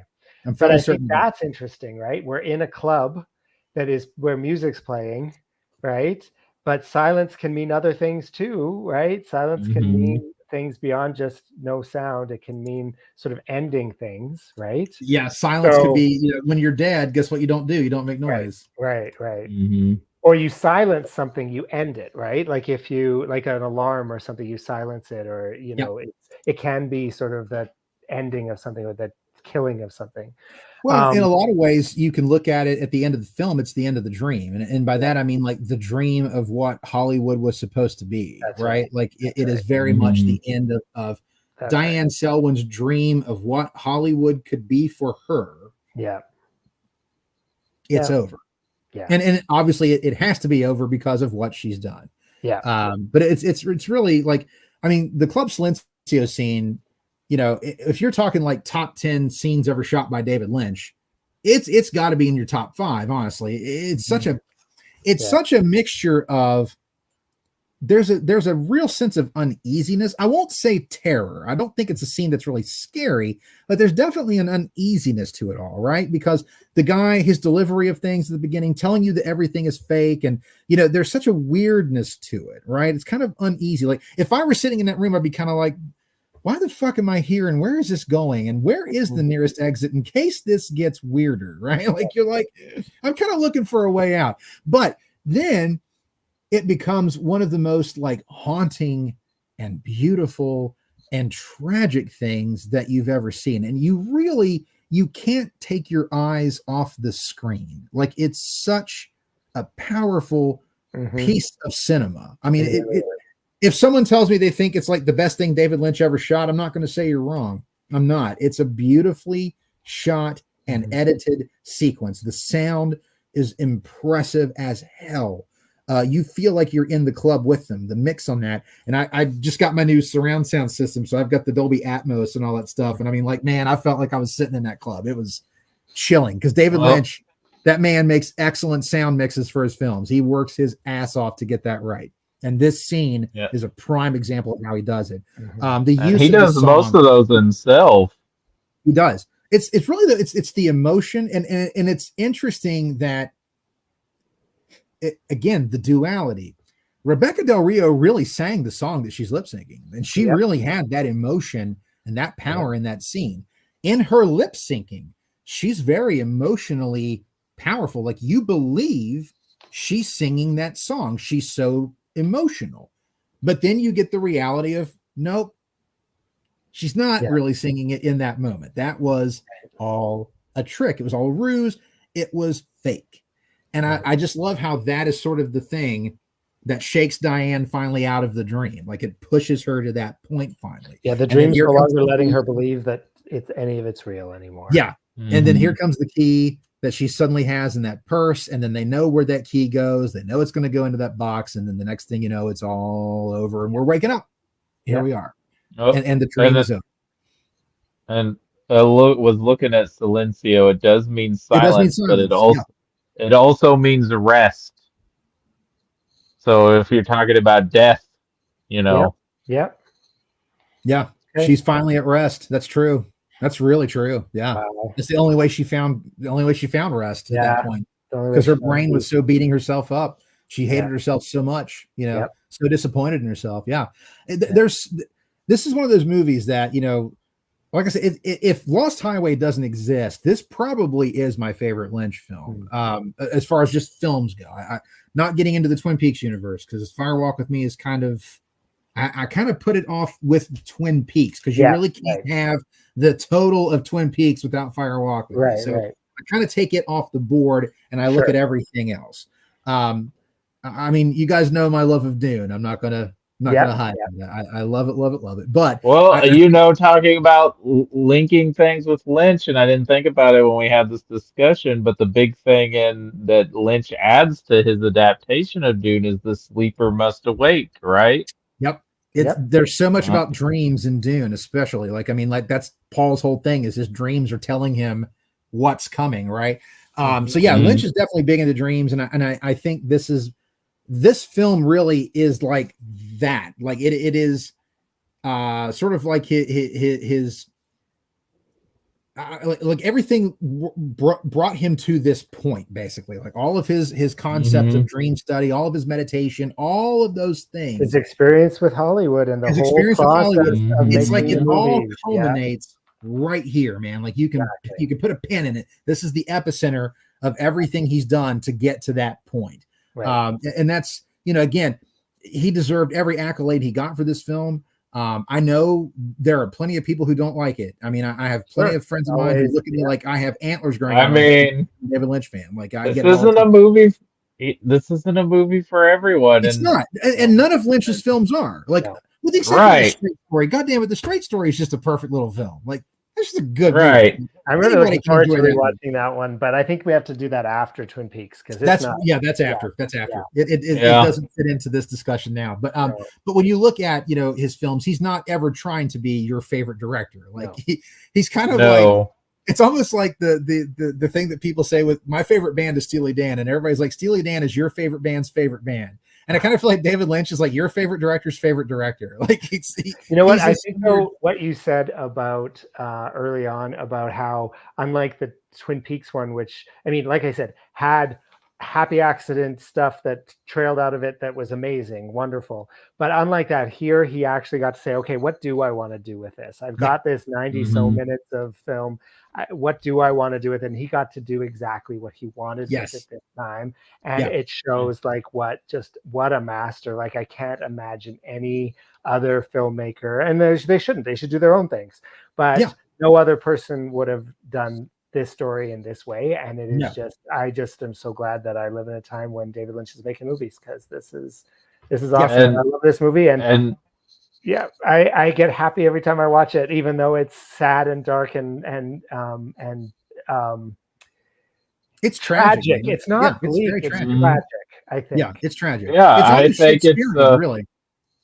I think it's a perfect analogy of what can happen to people when they try to go off, whether it's in the film industry or the theater industry. You try to go off and live your dream, and it doesn't work for everyone. And sometimes the rejection becomes too much, and instead of being like, you know what, this isn't for me, I'm going to move on, you just get resentful and ugly and go to a dark place. And that's why I feel like this is like David Lynch's like hug to everybody who's ever tried, right? That's why I don't see it in the same way as Lost Highway, where I think we're supposed to hate the main character. No, I'm completely in agreement with that. Yeah. Fred sucks. Fred is a shitty man, and he deserves everything that comes to him. But Diane is someone tragic.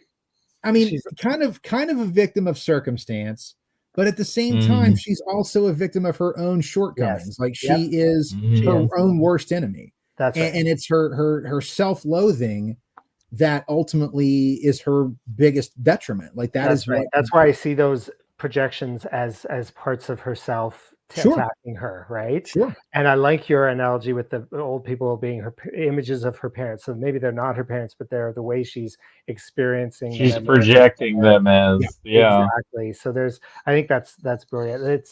It's a tragic movie. It gives me the kind of like beautiful sads that you get when you see just a lovely sad story. Yeah. It's so rich in so many ways. It makes me laugh. It makes me my heart race. It just makes me feel all the emotions, and I love sharing it with people. So thanks for again, as always, letting us talk about this movie, because it's just so much fun to talk about. Well, for me, like I think it really is like, if you wanted to kind of say like what is the quintessential or like the perfect example of a David Lynch film, I feel like it's Mulholland Drive. On so many levels. Now, again, Lost Highway is my favorite, but as far as like what Lynch can bring to a film, everything, like you said, you go through every emotion in this film, and because of that, it really goes to show, hey, what a masterful storyteller David Lynch is. He can bring in all these different elements and still make it all come together, and still make it all, you can still laugh in a film where you're also fucking terrified of like the greatest jump scare ever. And then you're also so sad for this tragic story. You can blend it all together. And if you do it right, then you get a film like Mulholland Drive. Right. And it's really, a testament to David Lynch, to what he can do when he's not interfered with, when he's allowed to do what he's wanting to do. You get these kinds of films. It's why I love Lost Highway. It's why I love Mulholland Drive. They're almost like yin and yang to each other in a lot of ways. Like one is a little more sunny, one is much more darker. Right. But in a lot of ways, they're kind of the same. Right. There's a structure there, the kind of Mobius strip structure, and I really dig that. And it's probably why they're my two favorite. There's almost like two sides of the same coin. Speaking of Mobius strips, so there's another Mobius strip movie of his. Twin Peaks: Fire Walk with Me is both prequel and sequel in a lot of ways. People don't want to admit that. But is that where we're going next? Is that my understanding? I think so. So there's a couple of things I want to finish before we wrap it up here with Mulholland Drive. And Cody, I was going to ask you, like, because you have watched, between the three of us, I think you're the newest Lynch fan of the three. How many times had you seen Mulholland Drive before your viewing for this discussion? Once, and I don't think my 16-year-old brain was ready for it when I watched it. Wow. Because that's how old I was when I watched it. And I think I had seen Dune, The Straight Story, and that was about it. Maybe The Elephant Man. No, I had seen Eraserhead already too, but yeah. Wow. And after watching Lost Highway, this movie even made more sense to me. I was like, okay, I got like what he was doing with Lost Highway, so it felt like a good prep for Mulholland Drive. Yeah. And I was like, tell people all the time, those two films together make a lot of sense. Like if you can crack one, you can crack the other. You really can.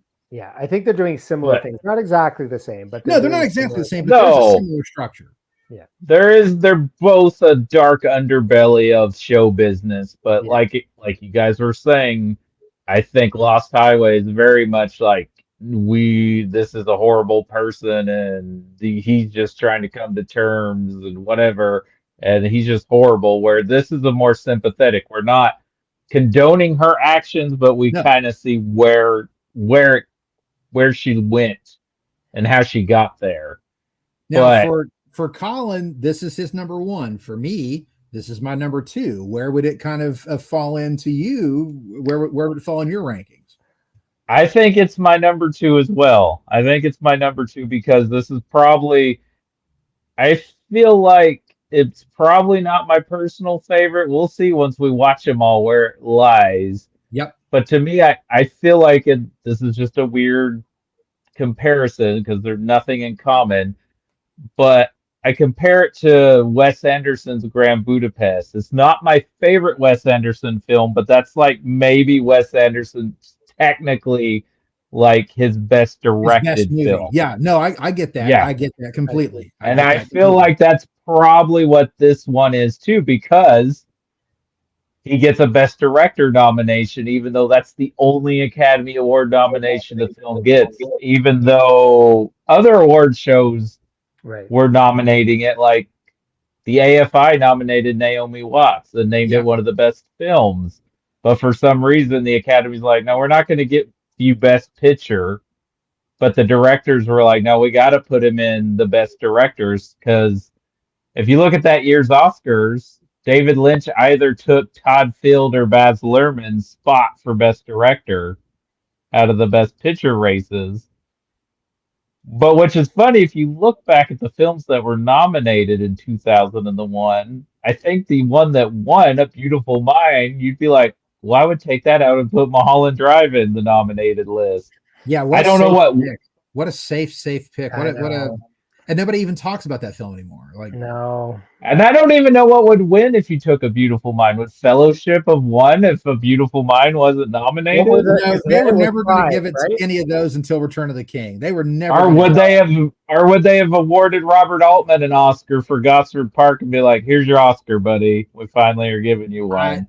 That's probably how it. I love Gosford Park, but that's a whole discussion. Yeah, but I bet you that's how it goes because Altman never got his Academy Award at that point. So that's probably how that plays out.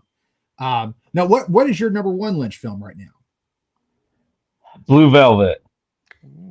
Solid pick. Yeah. Solid pick. Yeah. I'm gonna have to reevaluate that one because it's been decades for me since Blue Velvet. Yeah, so I've really got to rewatch Blue Velvet. I really have to, but that's further down the road. That's one I've seen more, and I think it's just I think there's probably movies that are technically better, and maybe it's a basic choice for me, but I feel like there's so much a culmination of what was and what's to become of his filmmaking. I feel like it's a blueprint. Well, that's not a safe pick. The safe pick, honestly, for most people, honestly, is like usually Eraserhead. It's like, it's such a weird, crazy movie. It's David Lynch. Oh, like, okay, it's fine. It's fine. But I what you said about Grand Budapest, what you said about Mulholland Drive, I agree. It's like Steven Spielberg's best film is Schindler's List. Nobody would deny that, but it's not my favorite Steven Spielberg film. It's not a movie. Right. Hey guys, let's all get together and have a party. You want to watch Schindler's List? Like, no, that is a conversation that I'm never going to have. And if I do, shoot me, because whoever that pod person is not me, because the pick is always going to be motherfucking Jaws, which is my favorite film of all time. So if I pick anything else, shoot him. It's a pod person. But no, I get it, because Schindler's List, beautiful film, brilliant film, one of the best movies I've ever watched. Yeah, and one of the most important films ever made. I mean, hell, if someone tells me it's the best film they've ever seen, I get it. Fuck, man, I get it. But again, not my favorite Spielberg film. It's just not. So, but the thing is, Blue Velvet, it's not really a safe pick, because when it came out, God, you want to talk about a polarizing film? Jesus H, man, like that. It was a love or hate. There was no in the middle. And the majority of critics were on the hate side, man. Like, they just did not get that film. And it took, again, it almost took Twin Peaks for people to reevaluate how good Blue Velvet was. Like, they really kind of saw, like, oh shit, Blue Velvet really kind of was the blueprint for, the foundation for this incredible show that we all love and that has become a humongous part of pop culture. So I'm not going to shit on you for that, Cody. I think it's a solid pick, man. I mean, it's a great film, period. Yeah, I'm looking forward to rewatching it again, because it's been a very long time. I'd say once we finish The Return, that might be where we go. Like, I think Blue Velvet, it was sort of the setup for Twin Peaks. I think that could be a fun film to hit after we've gone through all of Twin Peaks. I mean, unless you all want to do it before we get into The Return, I'm also fine with that. It does not. I'm fine wherever you want to throw it in at. I just appreciate that we were able to look at, especially Lost Highway and Mulholland Drive, before we go into the Return, because The Return really does feel like it belongs in the universe of Mulholland Drive and Lost Highway. Oh, absolutely. And Absolutely. of even Blue Velvet, or even like the first seasons of Twin Peaks. Like those seasons are really awesome, but The Return, I mean, like we'll talk about it, of course, when we get into it, but I almost feel like if you had to sum up The Return in one sentence, it's you can never go home again. I mean, like, right.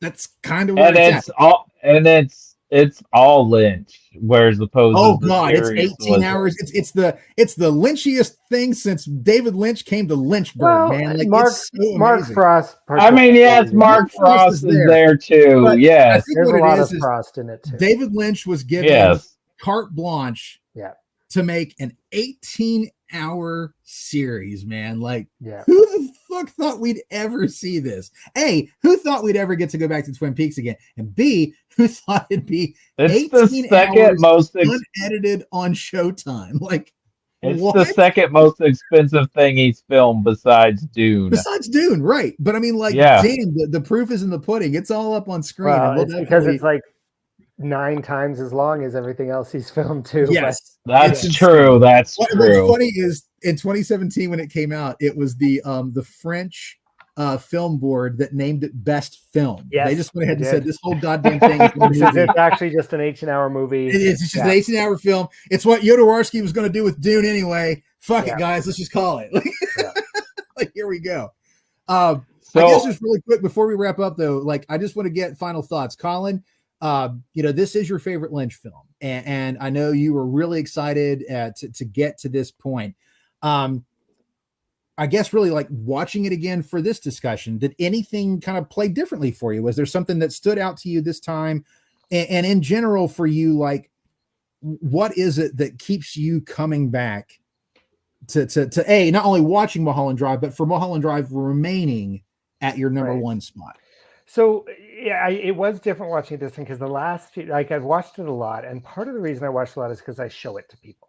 It's one of the movies. There's a number of other non-Lynch films that I show to people too, but I show this one to people, and I love the experience of watching this with the new one because again, the discussions that come out of it are so fascinating. I do think it's accessible enough that anyone who has any sort of like intellectual ability at all around film could have a really interesting time with it, whether they love it or not. I've never actually had somebody like not like it. But the discussions that you have with people after. But this was the first time I just sat down and watched it by myself for a long time. And I was just reveling in how much I love each moment. Like scenes would come on, and I'd just be like, oh, I love this part, or this part really gets me, and so I think for me, there's just an emotional connection with this film that I watch it through, and I just feel like my little cinephile heart is just beating and excited, and it's just one of those. There's a few other films that do this for me too, but it's just one of those films. For me though, I think one of the main things is how much I love sharing it with people, which is why being able to discuss it with you guys has been as always, such a joy. But with this film especially, it's a film that I just could talk about forever. And so I'm just glad to be here to be able to have the chance to do that again. So thank you. Well, Cody, you're very welcome. Now, Cody, you had only watched it one time prior, correct? Okay. Yes. Obviously, this is going to play a lot different for you this time, right? But when watching it, was there anything in particular that stood out to you? Like, okay, now I get why this is Colin's favorite movie, or now I get why people were so fucking crazy about this film in 2001. Well, it's interesting you say about in 2001, because if you look at some of the other big movies, or maybe not big movies, but movies that were on almost everybody's top 10 list, like of all the big critics. Sure. Like this was almost on everyone's top 10 list. Memento gets like wide release in 2001. Another unreliable narrator. What's Brilliant real? Film. What's not real?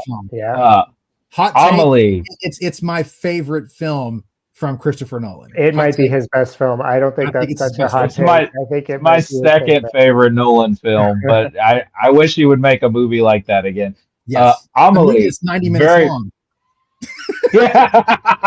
Yes. I'd love to Amelie, sit another down. dreamlike movie. Amelie is You another know, movie I show to people. That's another one that I'm like, you've never seen yeah, Amelie? We're Yeah, gonna sit and watch Amelie. and that is just a joyful film to watch. Like So it's such yes, a beautiful little film. Yeah, Yes, it Amelie's really great, is. but it was but it's quite the critical also darling that year. You're right. It was Yeah. definitely on a Yeah. lot of lists that year. Well deserved. Yeah, absolutely. but all three of those films have things in common, and I mean, there's probably even more from that year, like the Devil's Backbone from Guillermo del Toro. You know, was the ghosts, and there's just a lot of similar themes, and I get it. But Moulin my Rouge was question, that year, right? yes, Moulin Rouge, Another which yes, one. Well, Yeah. I'll throw out my Spielberg love again. One of my all-time favorite films he ever did is AI, which comes out in Oh, I 2001. didn't realize absolutely. that feels so much older than Yeah, the AI was 2001. 2001, and Wow. I was stunned when Haley Joel Osment did not get the nomination for Best Actor, because he was the Mhm. single best performance I think I saw that year. Like Christ Almighty, that kid was on a different level. But AI, again, it's an interesting concept of what it means to be human. What does it mean to feel? Can something that's been programmed actually truly feel? Like, again, you could kind of play around with some of the things in that film, that the whole thing about the blue fairy and making a wish fulfillment. Mhm. There's a lot going on with different stuff that year, including Mulholland So Drive. So He was just so a in. lot of those Oh, films have yeah. similarities with the dreamlike thing. Something was going on in That 2001, people and were recovering from the turn of the century. Who that's knows? Yeah, it yeah, yeah. could be. There's a lot of speculation, a lot of wonder about where things were going.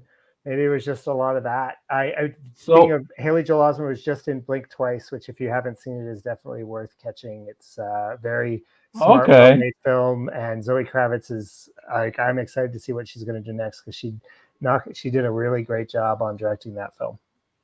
excellent, awesome. excellent. So my question before we wrap up, my last question here is, why do you guys think this Lynch film at least caught the cinephile and critical zeitgeist that maybe some of his other films, or maybe most of his other films didn't? Again, I think it is more accessible than one would think. And despite the darkness and the tragicness of it, again, maybe it makes you care about the characters in ways that just pull you in. Um, I can't. I'm not a good person to ask about why the certain films hit with critics and which ones don't, because I often don't necessarily find myself aligning very well with them. But again, in my experience, this is a film I can show to anyone who has any kind of like, again, any kind of intelligence around cinema. I can show it to them and they will enjoy it. Even if they don't love it, they will enjoy it. There's enough there to be interesting for people, and maybe it's fun enough, but it also offers enough like pathos. I don't know. I just throwing out ideas. Well, one of the things I just was kind of remembering, 2001 was also when we had 9/11. Hmm. And when you think about where our country was, I think escapism was something we were all really looking for wherever we could find it. I think it's part of the reason that the Fellowship of the Ring was such a huge hit. Like, we knew it would probably do well, but that film did tremendously well. And I think a lot of it is the concepts of escapism, the concepts of bravery, the concepts of people coming together. And if anything, with Mulholland Drive, the escapism is definitely there, right? Like, you can definitely get lost in that film. You can really just let it absorb you, let it wash over you. And for those 2.5 hours, you're not in anything else, right? You're just enjoying this film. And I don't know. I think looking at how many films had these kind of similar dreamy kind of constructs about them in that time period, I don't know. There was just something going on in the nation. I mean, 9/11 came much later in the year, but the point is, it definitely happened in 2001, and it had a lot of ramifications in the selection of films for 2002, which is when those Oscars would have been for the 2001 films. There's a lot going into play. I think, though, being the turn of the century, I think, Colin, you're definitely onto something there. I think a lot of critics were kind of looking for, okay, we've gone through the late 70s, through the 90s with all these big budget popcorn flicks, and that's all Hollywood seems to crank out. And isn't it great when you get something that's just not that, right? Something that's just not the typical norm. I think a lot of critics and I think a lot of cinephiles have always secretly rooted for Lynch just for the simple fact that he never tried to be what the studios tried to make him. He never tried to be, he was always the square peg trying to fit into a round hole, and no studio really quite knew what to do with him. But the ones who were smart just didn't get in his way and let him do his thing. And so maybe there was something about Mulholland Drive that a lot of critics were so excited just to see something new, right? Like something different, something that wasn't your typical Hollywood films at that time. And it's why I think you look at things now, everything in Hollywood now has to have an IP, right? It has to be able to establish a franchise and TV series knockoffs and all this other bullshit. It has to create a universe. And what are the films that most people really talk about in these past few years? What are the films that won Academy Awards? Everything Everywhere All at Once. One of my favorite films of all time. That film blew me through the back of the roof. But why? Because it wasn't trying to establish some established IP. It wasn't trying to create a TV series or a whole bunch of films. It was just this wonderful thing, just filled with imagination. And so I had no idea where it was going.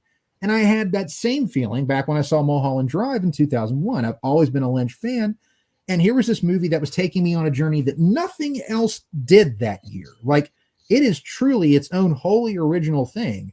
And I think that's where a lot of critics, I think, were just happy to see something that wasn't just the typical Hollywood, slush stuff that was just coming out. And I think, too, the fact that it was willing to, like, kind of punch at Hollywood, the fact that it was willing to say that Hollywood is not this perfect place, and you need to quit pretending that it is. Like, I think there's even some of that just there was such a freshness to that. There was such a boldness to that. That this film was just really kind of breaking the mold of anything else at that time. There was really nothing else like it in that time. And I don't know, there's that mixture of escapism, the fact that for a Lynch film, as you've said, Colin, it is accessible. Like, it is absolutely accessible. Like, you can sit down and watch it and you can get something out of it. You can figure it out if you take the time and kind of follow the clues. I don't know. I just feel like I think a lot of people have always secretly rooted for Lynch. I think they were able to really kind of, without any kind of like shame or any kind of like, like, oh, someone's going to get mad at me for saying David Lynch. But this film was kind of like maybe even for a lot of critics, it was the promise of what David Lynch was always supposed to be able to be. And here it is finally there in celluloid form. This is the promise of what Lynch has always said he could be, what we always thought he could be. Here it is. But I think the thing, when it's all said and done, it's a movie that definitely, it's obviously when you look at what was going on in Hollywood, it was of its time, but it's also a very timeless film. It doesn't even feel like it's necessarily set in 2001 at some points, and in some points it does. But it's a very timeless film, and it's a film that, even if, like you said, Colin, you've shown it to a lot of people, even if someone didn't like it, I guarantee you they haven't forgotten it. And I guarantee you they can at least find at least even one scene that they can say, well, you know what?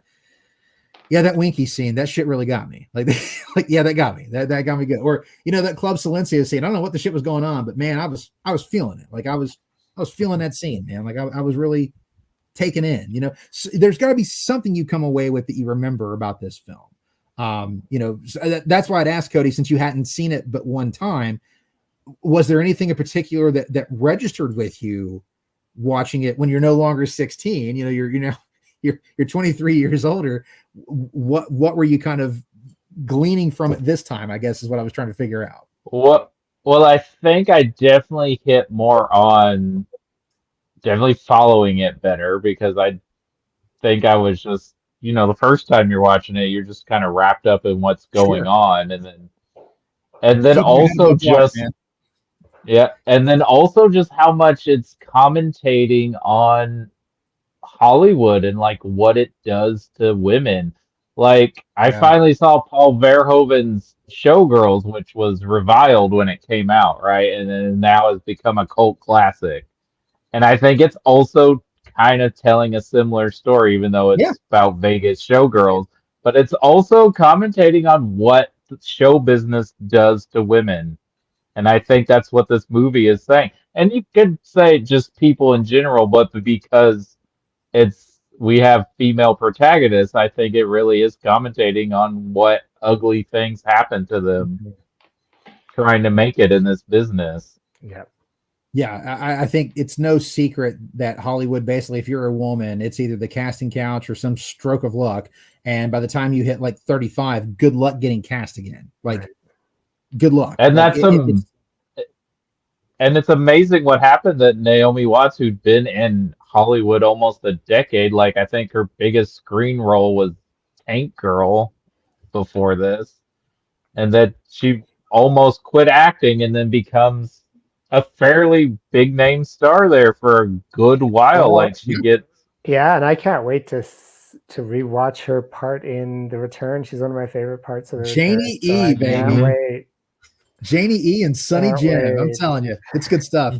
I mean, really, Naomi Watts dominates every scene she's in The Return. Yeah. Just to throw that out there. She is one of the best kept secrets of it. She's one of the hidden weapons of it.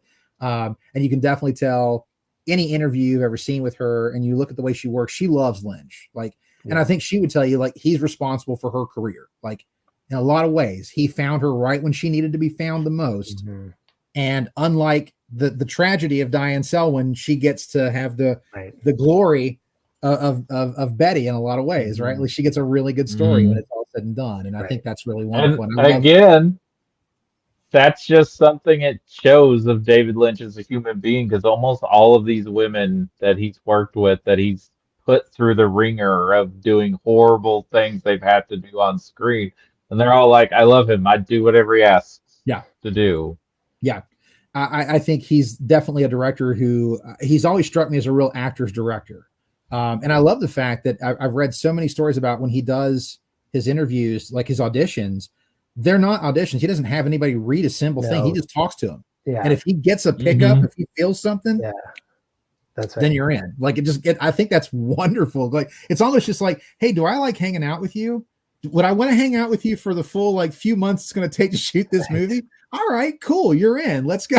Like, I kind of dig that. It's so simple and it's so wholesome and it's so perfect. I just, for me, I love that about Lynch. I love that he really does seem like a genuinely good cat, like one of the good ones, right? But now in watching it again though, Cody, like did this time through, like, did you really like? Are you like, now I get it? Like, I get the hype now. Like, I get why. Yeah, I certainly understand. Like, I didn't hate it when I watched it as a teenager, but being 16, like Colin and I have talked about with Twin Peaks, like watching it when you're in high school and watching it when you're an adult, it plays very, very differently. But yes, I was like, I understand why this is on so many people's sight and sound list. I understand why people say it's one of the best films of the 21st century. Like, yeah, it's impeccable filmmaking, and it's Lynch at his best. Yeah. And it's like the culmination of where he was before as a filmmaker and where he's going, even though he only has 2 other things to his credit after this. Well, I did want to just shout out to Ann Miller for her last film, I believe what this was. Yes. And she is a great presence on the screen the whole time, so whenever she's on. So it's nice to see her have that great sort of final performance. I didn't hear who you said, Colin. Who did you say? Ann Miller. Yes, Coco. Gosh, yes. Yeah, just a delight every scene she's in, and it's like, and again, like that's one of those stories where it's like I would have loved to have seen this go to be a series, but she would have had the chance to really have a nice, beautiful TV revitalization before it all ended. But she gets to be a part of a film that is definitely a critical darling at the time it came out. It definitely got her a lot of attention, and I think that's wonderful. I love that. Lynch saw her and was like, man, I'd love to work with her. I'd love to put her in this. And he absolutely did. And I think that's really cool. I think that's really cool. I'm very excited to rewatch Fire Walk with Me. It's been a minute. It's also a film that I approach with a little bit of apprehension because I do find it emotionally rough to watch. It's one of those, like, if you were trying to like watch that and an episode of Twin Peaks, like, no, I can't binge this tonight. I got to take a bath. I gotta take a shower or something. Like I gotta drink I got to do anything I can to decompress. I gotta go cleanse myself. Yeah, God, can I just watch like the Care Bears right now? Because I just need that. I need a Care Bear stare in my fucking soul right now because it's just been shattered. But No, I am excited to see it again. I think I'm glad that it's been revisited and reevaluated, and that people see it differently now than when it first came out. We'll talk all about that next week, but I'm definitely looking forward to it again. And on that note, I wanted to ask guys, do we want to do Fire Walk with Me and The Missing Pieces, or do you want to break those up into two different talks? Because I feel like you can bring these together. I think so. I think that's doable. It'd be hard to talk about The Missing Pieces without talking about it too. You're right. I think that's the best approach to it. Thanks for reminding me. Yeah, I'm cool with that if you guys are. Like that makes sense to me. We should. Okay. Mm-hmm. Well, Colin, I just want to say thank you for taking us through the film tonight. It's very obvious and apparent when you talk about it how much you love it. And I'll be honest, as much as I enjoyed rewatching it again, I was more excited to talk to you and get your energy from it than I was even rewatching it. So I'll be honest, you've made me, again, even tonight as we've talked, I've thought about things in the film as we were talking about it. And that's because of your energy and enthusiasm. So thank you so much for bringing all of that into this discussion tonight. You were the MVP without a doubt. Some of your insights were really helpful. Things that I'll definitely be thinking about the next time I watch. Oh yeah, that's why I love talking about it. Exactly. It's why I can't wait to talk with you guys when I watch these movies. I'm like, I can't wait to talk because I got to talk to them about it. But I really want to say thank you though for taking it through. You did a bang up job. I'm absolutely in lockstep with your concepts of the construct of the film. I think that's all. I'm right there with you, dude. We'd be parking our cars in the same garage. Cody, that's one thing I didn't get your full take on. Do you agree with where we look at the film, or do you have another take on it? I think you guys are pretty spot on. I feel like it's definitely Diane kind of just, she's in this dream world. She's trying to escape the darkness of what her reality has become. And then, of course, like Lost Highway, there's little hints of reality that are popping in and trying to burst that little dream bubble. And I think that a lot of what we're talking about is not really reliable. Like, it's all in her head. It's her perception of how things were or how she wanted things to be, not really how they were. Yeah, I think you guys are spot on. And I think this discussion of this film and the discussion of Lost Highway just makes me even appreciate the films even more than on just watching them myself. I'll agree with that. I was very glad to rewatch this though, because I'd really forgotten just how beautifully shot the film is. Like it is a real gorgeous, like dreamy look at the city, but it also has those dark, dingy undertones, and then the really dark stuff on it. It's just stunning to look at. But again, Colin, thank you so much for taking us through it, man. You were an absolute ace. Cody, as always, man, thank you for even just putting this together. We've got to figure out where our most central location is, so that we can get together after the return and have drinks and just hang out in the same space together that doesn't rely on internet technology, that just allows on the three of us to sit at a table and drink whatever and be merry. So as always, the joy of this is the fact that I've now got two really great friends who are also great cinephiles. And are all in the same nutsy, wonderful world of David Lynch like me. As with every week, it's every time we do this, it's such a pleasure to get to talk with you guys, and I appreciate your perspectives. They make me, like you said, Cody, they make me appreciate the films and the series even more. And I can't wait to get into more Twin Peaks because. Man, Lord, I'm ready to go back to Twin Peaks. I think we get basically two movies, and then we got 18 hours of pure unfiltered Lynch. So, unfortunately, I am swamped for the next couple of weeks. I'm just going to do a shout out to the Calgary International Film Festival is starting this coming weekend. I'm seeing 19 films in 10 days. Oh, that's awesome. Including Memoirs of a Snail and The Apprentice. So I'm really excited about a bunch of the stuff that's coming. And then, but I mean, I can do after that if we go to the first weekend of October, the 6th, I think. That's what I was gonna suggest because I will be out of town the 29th. So the 6th Okay. was the weekend I was gonna suggest. All right. Then does Yeah, I that think work that should for work on my Kevin? end. Yeah, that should work on my end. And that's going to be both Twin Peaks, Fire Walk with Me, and The Missing Pieces, correct? Yes, Yes, I'm excited to watch The Missing me Pieces. I too. haven't seen it. I'd almost You've forgot. never So seen thank it? you so much for bringing it Oh, up. No, because I watched Fire Walk with Me on streaming, so it only Oh, shows the movie. okay. So I Here's the have thing the I'm going to say. criterion now. I'm just going to say this. The Missing Pieces, had they been put into the film, oh man. I think a lot of the criticism that the diehard fans had would have been tamped down a bit, because all the things that you wanted from the series, it's all sprinkled into The Missing Pieces. I'll just say that. I'll also say that one of the funniest things Lynch has ever shot, involving a little old man at Josie? at the sawmill. Yeah, I know, it's so good. It's That so scene good. it's chef's kiss perfect, and it makes me so sad that it's not. I in the know. film.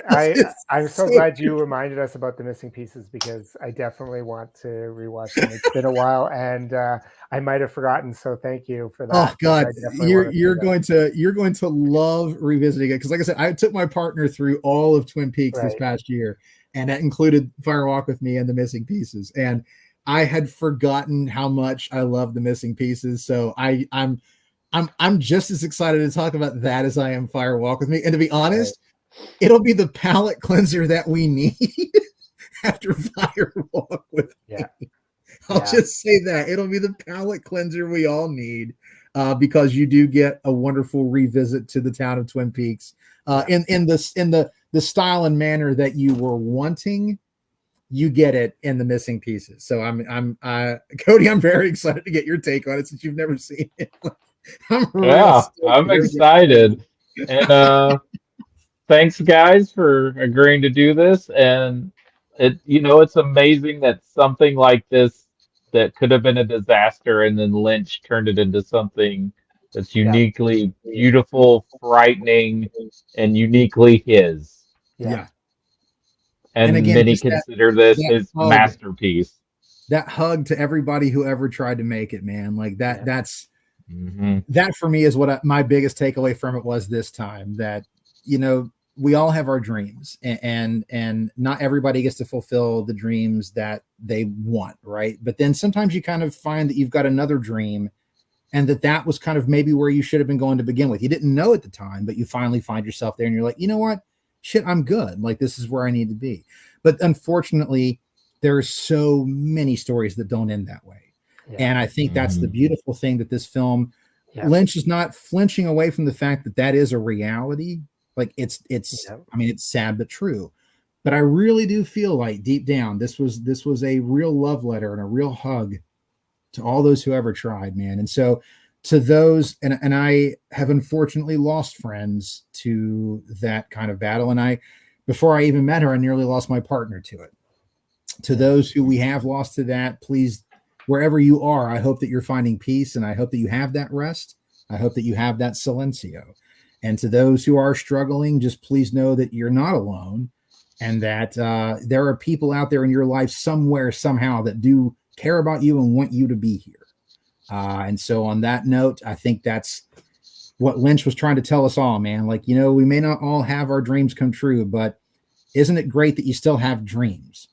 And even if they don't come true, keep having those dreams, because maybe somewhere down the road, that dream that you finally have is going to lead you down the path that you need to be. And I think that's sort of what happened to him.